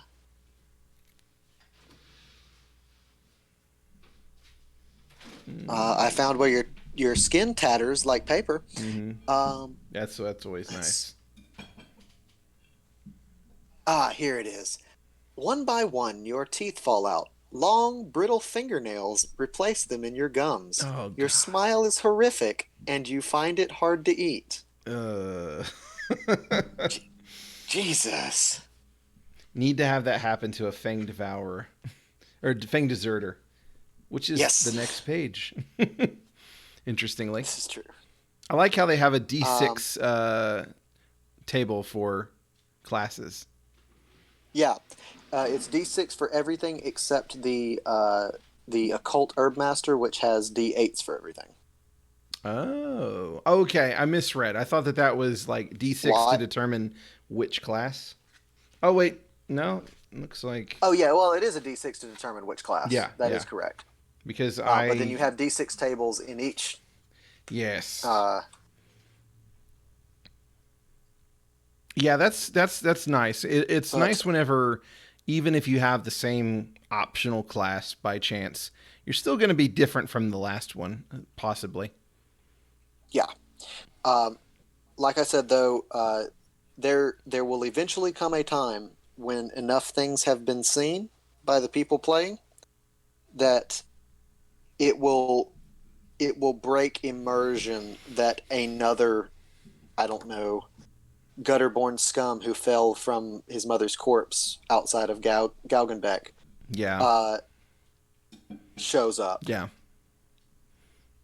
that is true. For me, But it's more like you know running in the thing of running into another Fang deserter with the shoe of death's horse. That's the one that would really get me because that feels yep, like kind of like maybe an artifact level thing. Whenever it comes to the earliest memories, I mean that might come up, especially if you're playing in a game where people are expressive about those kinds of things. Um, but it might not. You know, if you run it kind of like just a we're gonna do the thing, and you know, then we're gonna do the next thing. You know, rather than a like an introspective, you know, in the characters. You know, it just depends on how emotive your players are. but yeah, that each of the classes is really, they each do something different. Mm-hmm. They're familiar to more traditional classes. I mean, you've got your fighter, you've got your thief, Mm-hmm. but they're each very unique. You'll never be able to unsee the gutterborn scum uh, because it is salad fingers, Yeah. and I love that aesthetic, but it's mortifying. Yeah. Um, it's super easy to build classes in this game, Yeah. and if I mean just from cursory reading of how each of the classes is set up, they're all similar enough to each other that you get an idea of the basic structure, but each of them changes little minutia here and there Mm-hmm. so that you feel at liberty to change minutia. Yeah. I imagine there's probably still going to be some people that are like, you know, this seems really complicated. Not complicated, but like there's a lot of thought behind it, and you don't want to mess with the balance. And there's people that are always going to profess those kind of things, but ultimately, it's just like you might like you might have a slightly different HP. You might have some omens. You might not. You might start with a scroll, and you got a table of different things that either you can do or you have in your possession. Yeah. Um, and each of them gets different numbers of things. Like the Gutterborn Scum has the capacity to get another ability in addition to his first ability Right. once he gets better. Mm-hmm. Uh, the Wretched Royalty has no bonuses on his rolls, but he gets two options, and his options are pretty awesome. Yeah, they are Um, until they go wrong. until they go, yeah. Yeah, which one was it? Blade of your ancestors end up attacking you, perhaps. I Yeah. like the jester. The jester's pretty good. Um, I like Hampton the Oh Squire yeah, mostly because I misread it the first time, and I thought he was the scabbard for the sword. So you were yeah, yanking the sword out of his body, yeah. I think um, I got that impression too the first time I read uh, it. which is why in my game he is. I think it's canon now. Truly. Um, but yeah, and then you get your drug dealer in the back, the occult herb master. Which is pretty cool. I like that. They get to make some potions, Yeah. and it just kind of does away. Like ultimately, a lot of times, whenever I think about alchemy in D&D type games, I like to think that we're going to do some kind of, well, you're going to spend a few days like picking these like, or you might find a very special ingredient on the journey, and then you're going to take some time to make the thing, and there may be some costs involved and all this kind of stuff. But here it's just like, nah, every day you can make so many doses of a randomly determined potion type, and then we're just going to be done with it. And it's kind of liberating, I would say. And a lot of the names are pretty evocative. Um, I heard someone do this. I saw somebody playing, and when someone took the spider owl soup, um, when they swallowed it, it was less like a liquid and more like thousands of spiders crawling down their throat. Uh, it's rough, but I like it. Yep, yep. I mean, there's a reason why Gygax put a chart for what kind of taste you might have whenever you drink potions, or what they might smell Yes. like and all that kind of stuff, because it just makes your world feel real, more lived in. So now we have our creatures. So this was one of my points of complaint, but I mean, hell, they've got 54 now online for free, so Yes. might as well just Um, just bear that in mind. And I can't help but wonder, is that a penis, or is that like a like what's going on with our goblin I here? That's a good question. I'm I'm inclined to say penis. Mm-hmm. It may be pelvic bone. Yeah. Um, There's no telling. I like the goblin shark head for these goblins. Yes, that's a good point. It's a little out of the norm. Because typically you've just got the how would you describe it? I mean, they usually have the kind of like long pointed nose, but it's not so gigantic to where it doesn't look like a shark head. That's for sure. Yeah, it's very unique. Yeah. And I mean, because we're used to either having the piezo goblins that are very cartoony, or the wizards goblins that are completely unmemorable. Mm-hmm. Uh, we have had Briark goblins for far too long, and this is a breath of fresh air. I like the way it describes how they're just all insane.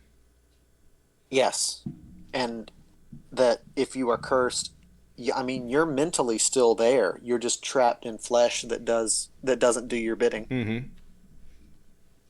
forever. Yep. Um, You have a timer, and then hand me your character sheet. yes. Um, and I used to think that these extra names that are provided were like the Swedish for the monsters. No, they're just the names of the monsters. That is Seth the Goblin. Yeah. Yeah, so that, I mean, you could take that as being maybe they're all a little different from each other. Yeah, Like maybe this is one example of a goblin, and maybe Bent is one example of a scum, and right. maybe so like maybe you can take the formula and then tweak it so that each one's a little bit different. Yeah, and I mean, oh my God, your monsters are four or five things. Like in terms of stats, that's all they are. They are five numbers. Yep, that's very nice. Just HP, I mean, morale, you can armor, and then the damage they do. pretty Yeah, much. I mean, you can just churn these things out or make them up on the fly, and no one cares. This is Like why it, I was telling Chelsea I think she would love this game because like she doesn't have to remember hardly anything for like to run it because she doesn't like to manage all of the numbers. She's not a math person. So like just being like, well, I mean, here's the HP, but like as far as AC goes, I mean, it's just like just roll 12 generally, 12 generally, usually, yeah. yeah. Because I mean, like the goblin here, you got to roll 14, Right. but And I think that's interesting that that's the first thing they put in the book mm-hmm. is something that has an exception to the rule Yeah, so that you know that you can have exceptions to the rule. that's a good point. Um, the I just ran a session the other night that used none of the monsters from the book, but Mm-hmm. I had plenty of combat, and it was easy to just spitball like where somebody was supposed to be at in terms of hit points or damage capability. Yeah, yeah. So that's a step even more in the direction that I love about the OSR because it was nice whenever I went back and I learned how you can just take a creature by hit die, and it's just like, well, if they're this hit die, then they're gonna have like a plus this, or their THACO is this or whatever. Their saving throws are gonna be this, So it's like, and this is even more like just throw out all of the bullshit and it's just dead simple. The only the only thing with this is that it is difficult to gauge. I mean, unless you have a pretty good eye for the math intuitively. But it's a little difficult to gauge how difficult a monster is or how difficult a group of monsters will be. Mm. Just because the game is so lethal, um, constructing a survivable encounter to preclude a potentially deadly encounter um, takes some trial and error. Yeah. Well, I mean, it's very swingy too. I mean, considering you're going to miss 40% of the time, Yeah, um, like it's 60% of the time. 60. Yeah. Yes, I'm sorry. Yes, I meant. I was like, you're going to dodge 40% of the time. I got it on my brain. But yeah, just considering that fact, and even if you do hit, or even if they hit you, there's a possibility that you could be reducing damage. It's just a lot harder to calculate. So, but unpredictability is definitely, I think, something that works in its favor because you don't want to really have, you don't want to be able to predict that well. I would say, I would say, you probably want to have some level of understanding of like what something might be like, but you definitely don't want to go into it with the notion of just balanced fights or anything like that because it's just not what the game's for. Yeah. So the Berserker, um, This is the one case in this book where a monster gets two actions on its turn, mm-hmm. or anyone gets two actions on their turn. And I think that's great because it says that you can do that if you want to. Yep, but they're easier to hit. Yes, they are easier to hit, and that is the only reason that's fair. Mm-hmm. Let's Um, see. I just this was my ogre in the Caves of Chaos. oh, nice, nice. I'm also going to add that I love using a D4 roll to determine what kind of weapon they're wielding because I like Yep. subconsciously I often end up going to defaults. So I'm like, Mhm. bandits, short bow and a short sword probably, that kind of thing. Maybe a knife, uh, which makes sense. I mean, there's some like you're not going to want to have, especially if you're doing like a European thing. You're not going to want to have, people like just peasants running around with two-handed swords because like how did you get the steel for that, you filthy peasant? but but yeah, I like that here.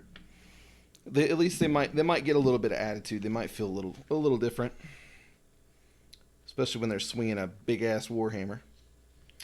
Uh, Yep. Wraith. Yeah, we learned that that was a dangerous encounter. Yeah, I indeed. knew it when we were in it. Indeed. Um, I think I think my wraiths will kill you when you hit -3. Mm-hmm. Yeah, it makes sense. I mean, they're draining away your life force. Um, and it's interesting. So there's no such thing that I've seen about immunities. So, No. like, if you're using a weapon and you hit them with it, then well, unless they absorb it, you're going to do damage.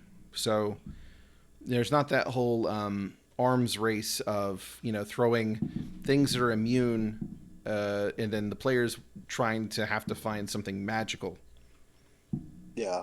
which is Now, good I because like you get fucked if you have to rely on magic in this game. well in there's a supplement called Babylon's Hangover, Mm-hmm.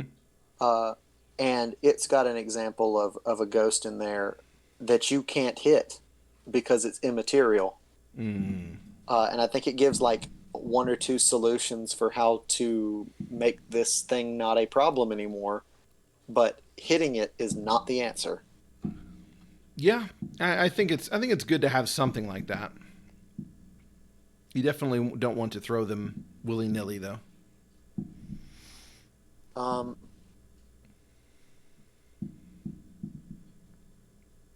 Next one is a blood drenched skeleton. Mm-hmm.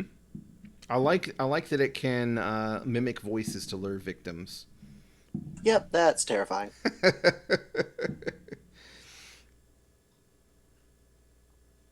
um, let's see. So that's not the one. Did we haven't encountered like a regular skeleton yet? Oh, so in the Uh, there's module in the there's a module. zombie. Uh, oh yeah, yeah. But in the module that I ran, um, not to spoilers. We've already kind of mentioned it a little bit, but in the module that I ran, the way that they wrote it, the mist skeletons, basically they only receive 1 point of damage unless you deal 5 points or more, then they're destroyed. Yeah, yeah, that mechanic comes out of the blood drenched skeleton, which if it takes 5 points of damage, it is destroyed. But it doesn't have it where it just absorbs No, anything. it doesn't have that. Yeah, That's a build on. yeah, Yeah, and that was pretty rough. yeah, Not gonna lie, because nobody did 5, I think, except for maybe the fireballs. Well, no, yeah, yeah, yeah, the fireballs did. The fireballs did. But yeah. yeah. I think I rolled 5 on both of them. Mm-hmm. And I was like, well, damn, there goes that. Yeah, yeah, yeah. I Yep, got kind of lucky. Uh, the Lich is the weakest Lich I've ever seen.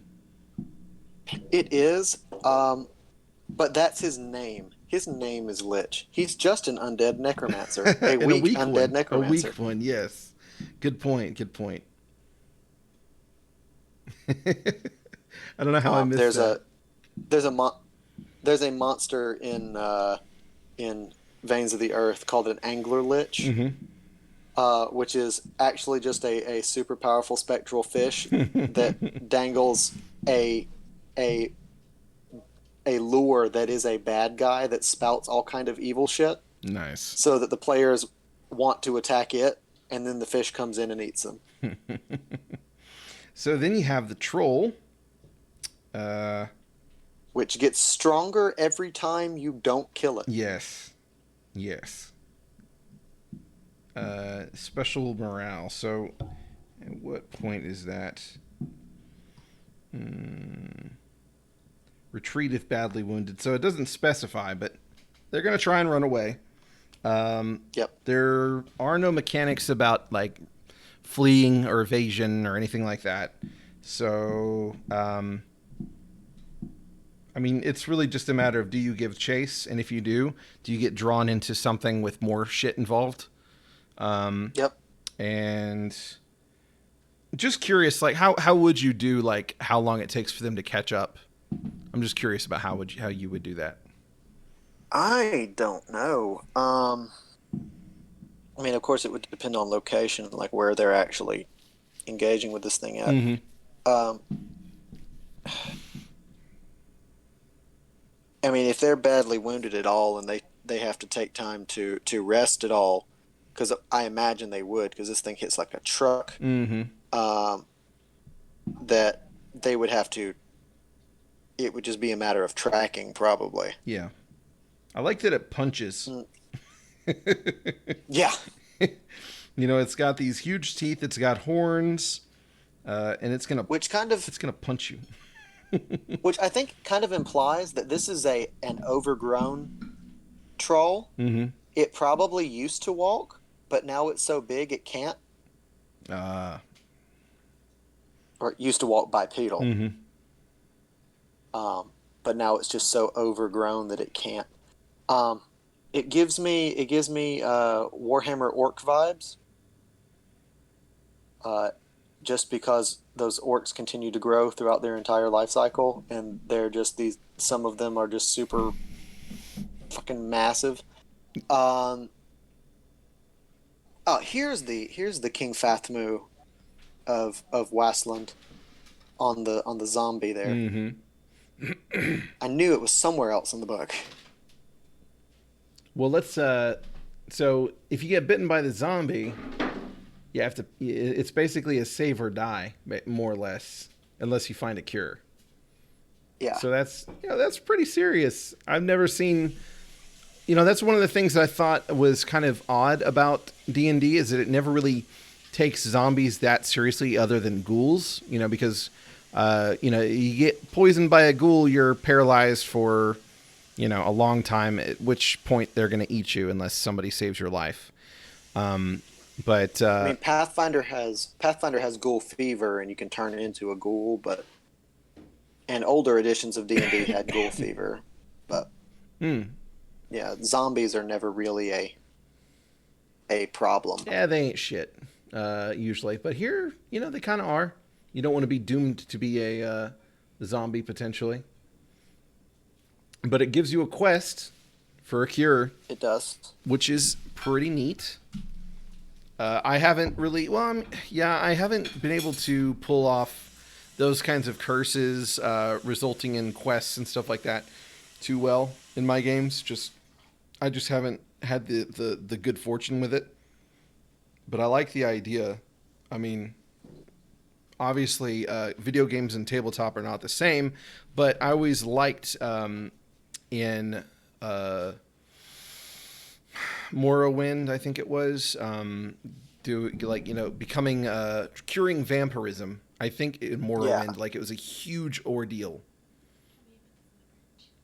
I'll eat it a little bit. I'll just heat it up. Yeah, that's fine. So that's cool.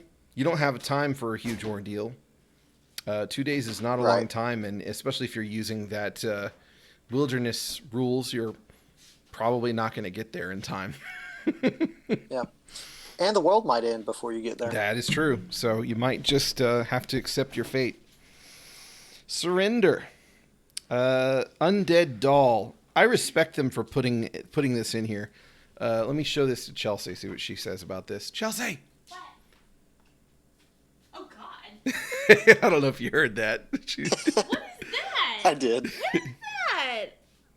No. No, no, no, no, no. It's worse when you read it. Yeah, it is worse when you read it. Yes, that is true. So, this is just nightmare fuel on a page. For the benefit of those who might listen who don't have the book. So how do you say this? Is it Tveland? That's how I might go with it, unless you got better. What's that? How do you The pronounce? name of the The name of the Tveland? Tveland. Yeah. So you have relic thieves, defamers, and corrupt clerks suffer a punishment of exquisite and deeply impractical cruelty. Their children or grandchildren are enclosed in porcelain dolls, then placed in cathedral windows to die slowly of starvation and heat. Despite warding rituals, many return as vengeful undead, often gathering in large throngs to hunt their tormentors.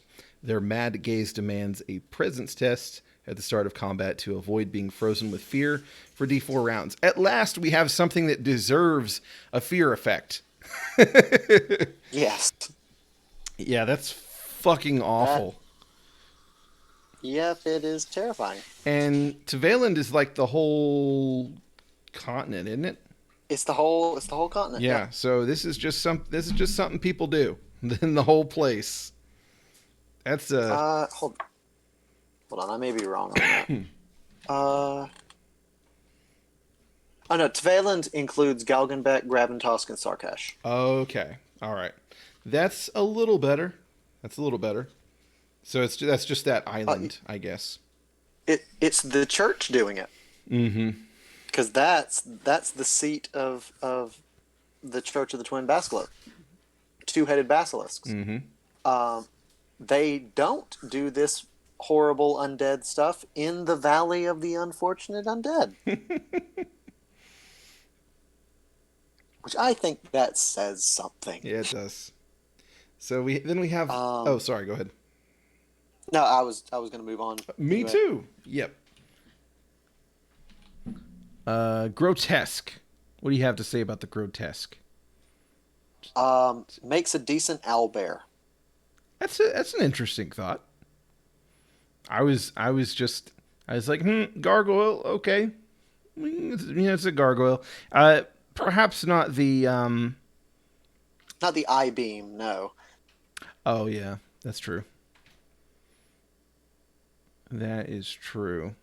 But, as far as the stalking graveyards, lurking around churches, creeping closer when you look away. Of course, it makes me think of weeping angels. Yes. But, wow, actually, I found something that might be worse than something in the Mork Borg book. Because Oh, God.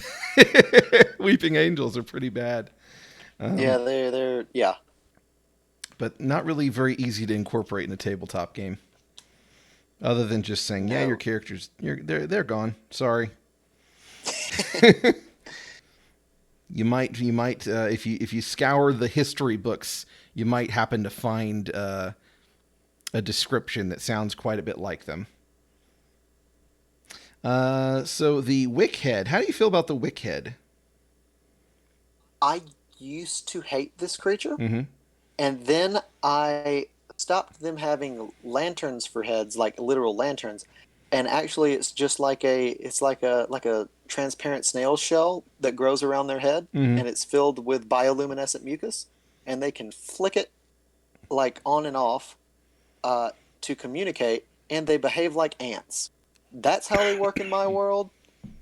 Yeah, that's pretty awesome. They're fucking weird. I've determined they have a queen that makes you like them by irradiating you with her headlight. That is cool. I think personally, I would go with the I would go with them as they are, but that's mostly just because of what they do with lights. I actually made a demon called a lust demon, and it kind of did like I like things that make your characters lose their lights, and that's how they become they're advantageous. And in that case, the thing I created, they would make you lose light, and that's because whenever there is no light, then they basically are able to be in their more useful form, which is kind of like a mist that can solidify into flesh and bone and things like that whenever they need to. So they can do some pretty horrifying things to you by misting inside of you and then spiking outward. Oh, that's beautiful. Yes. And they're very attractive before that time comes. But anyway, I like the fact that it's going to make your lights go out, and I just like that it does that. Um, I like the eel dragon wyvern. You know, I haven't paid too much attention to that one. Let's see. One painful hour of paralysis. Yeah, that'll do it. Plus, the art is fantastic. Um, That's really what I love. yeah, the art is fantastic. You also have some poison glands and some tail spikes that you can get some money off of. And would you have it fly? Think so. I think so. Um, because I mean, there is that statement where the wyvern fly, crops die. Ah, yeah. That's true. That's true. It's just there's no mention of any kind of movement or anything like that. But I mean, is it really a problem? I don't think so. I mean, I think it would look entirely unnatural, just based on the dimensions of its body. yeah, But I think that's all the better. yeah, that's true. All right, so we have followers. They are mostly non-humanish, which is interesting.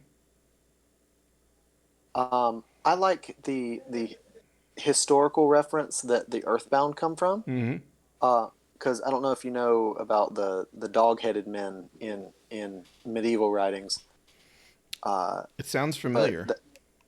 yeah, cynocephaly is how they were referred to. I think it's originally a Roman myth, but it got adopted by medieval folklorists, Mm-hmm. and people really believed they were out there. They believed that misbred sons of men and beasts uh, lived in tribes and were incredibly wise because they were connected to the earth. Well, I mean, whenever you typically don't go more than 20 miles away from your house during your lifetime, who knows? Yeah, who knows? Uh, yeah, that is cool though. That is a nice sneak. I like these are your hirelings, or at least some options for hirelings, and I like that they all are inevitably going to probably get fed up with you. And They're either going to leave you, they're going to kill you, they're going to rob you, so they're going to do something, and it's not going to be fun. yeah, so it's always going to be a very tenuous partnership. And each like it gives you some tables to add a little bit of extra personality to them, and a little like give them a little something to start with. So I like it. Um, What do you say? yes, and you can get an alien as a follower. Is that what the pale one is? Most definitely. Well, it says as if fallen from the stars. Yeah. Alienation. Yeah. Yeah. Fair enough. It is pretty cool. I mean, to me, it looked like a, I don't know, just some kind of demon thing. But we finally made Yeah, it to. Oh, go ahead. it's no, you're good. You're good. I was gonna say, finally made it to rot black sludge. Yes. So Um, this is the included adventure. I've skimmed it. it ties you in. Yes, it ties you in with the. I was going to say it ties Oh, I'm sorry. with the Shadow King. Yeah, I think we're running over each other. Sorry about that. It's all good. So Um, yeah, like I said, I've skimmed it. You've probably read it more thoroughly. So what do you have to say about this adventure? um, it's a lesson in monster design, given that it's intended for fresh characters. Mm-hmm. Um, you fight these dusk gnomes first, and they have 4 hit points. That means that your party of a few people are probably going to survive without dying Mm-hmm. in that first encounter. And I think that's really important because if you die in the second encounter, that's okay. If you die in the first encounter, that feels unfair. Mm-hmm. Um, Especially given like the circumstances behind why you're doing this in the first place. You're basically being strong armed into doing it, and if you're strong armed into doing something and then you get murder deathed in the first encounter, it it's just hard to accept that as a player. Mm-hmm. Um, it shows you how to build a boss monster with the cannibal warlock thing, and he's nasty. He's really nasty. Yeah. I don't know how a group of beginning characters can beat him. I Mm-hmm. don't know how that's possible. Um, but apparently it's been done. Um, really elegantly designed adventure. Everything's super clear. There's highlighted, like there's a reprint of the locations map with what rooms are being described, uh, highlighted on each Right. page, Right. which is awesome. Yes. Um, Yes. You're not in having to terms of flip all the time. in terms of story, meh. I don't. It's not the most enthralling thing, but it is a clean adventure. Well, you're right. I would say that the just the stuff that's going to happen is going to be probably memorable. I would say, um, yeah, it Oh does. yeah, It does throw some kind of tropes on their heads. You know, you go in and you have instead of a damsel in distress, you have a person who doesn't really want to be rescued, and they're really kind of a piece of shit. yep, But they're not going to fight you on it. They're just going to be annoying. right.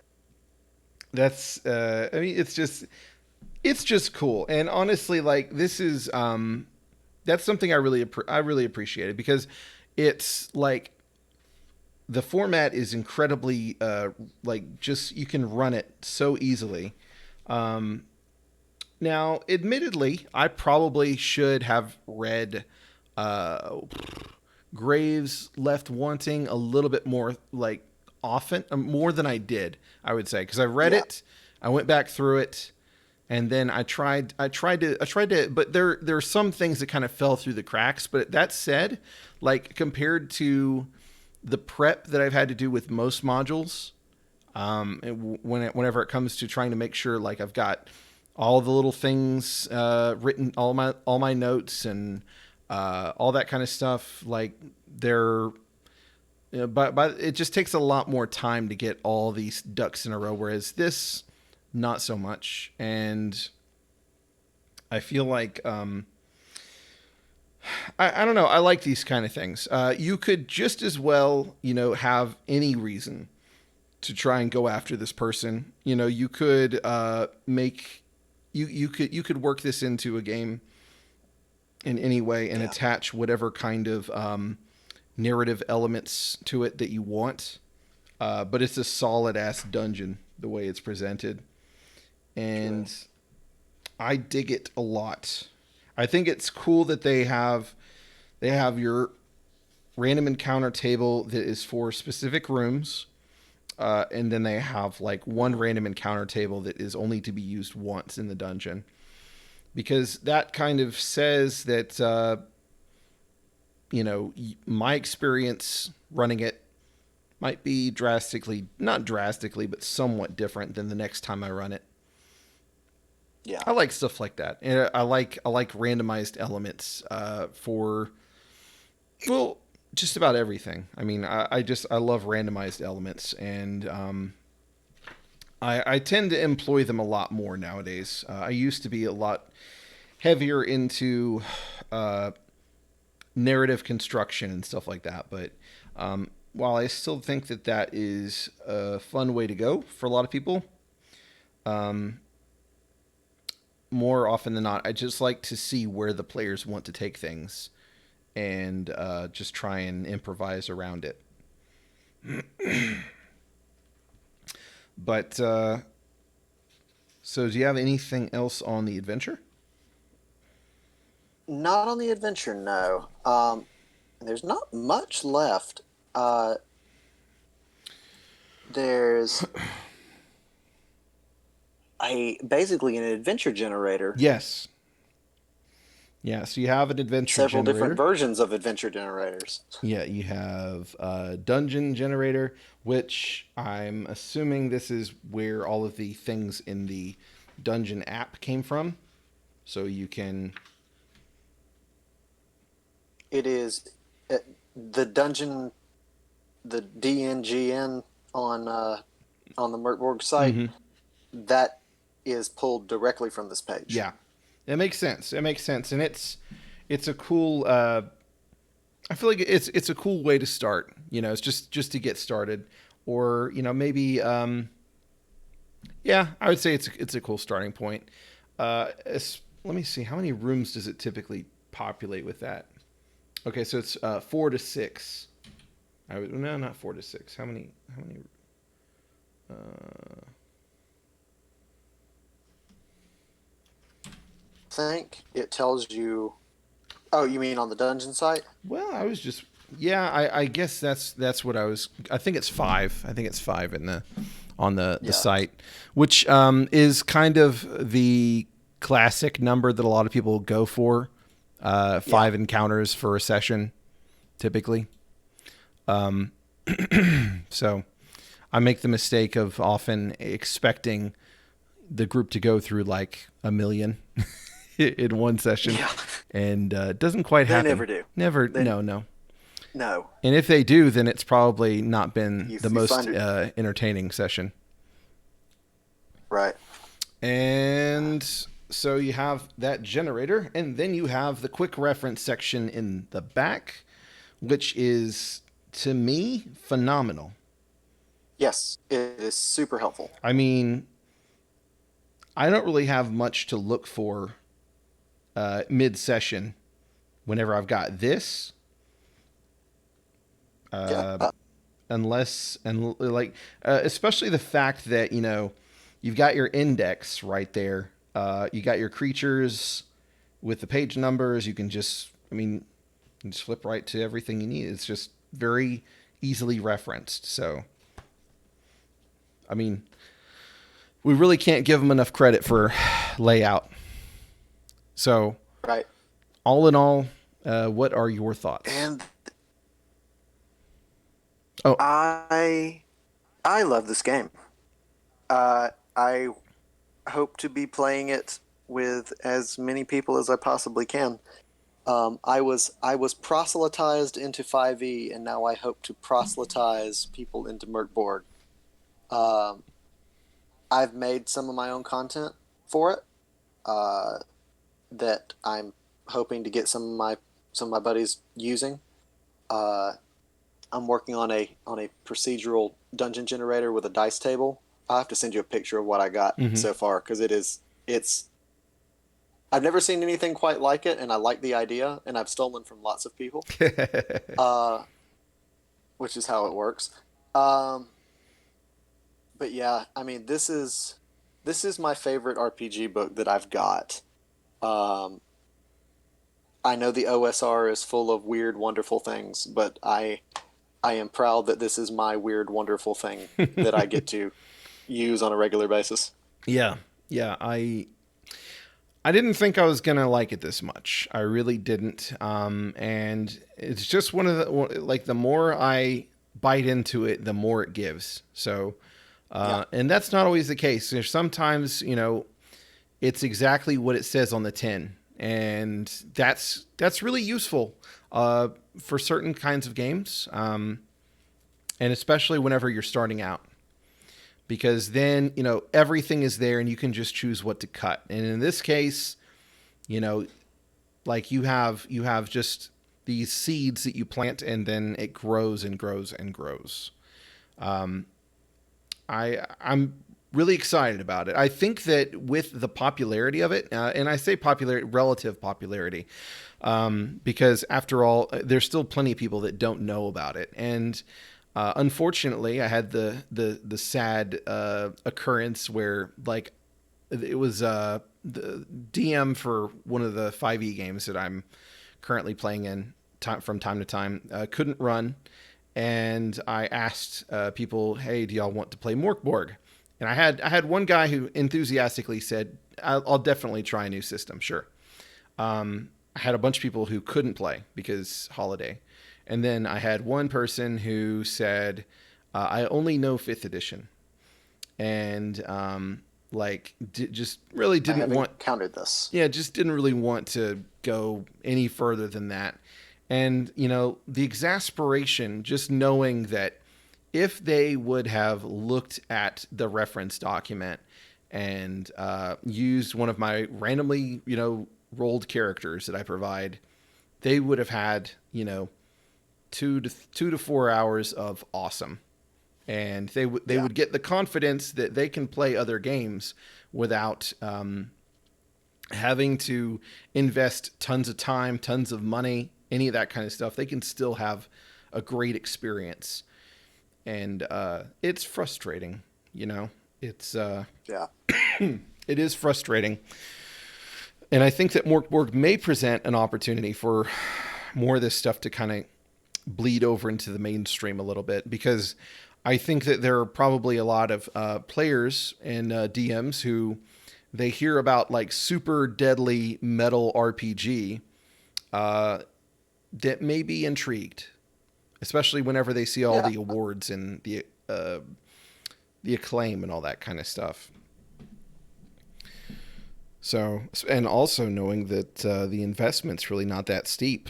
I mean, the PDF is really not like $15 for the main book, $10 if you want the Ferritory book, and then a ton of free stuff. So, and the fact that they have these apps that you can use on top of all that is just wow. I mean, you don't really see a whole lot of support like that. You don't. The only other... It's a very well supported game to be so small. Yeah. I mean, the only other thing like that I've seen that's not for 5th edition was the Purple Sorcerer DCC stuff.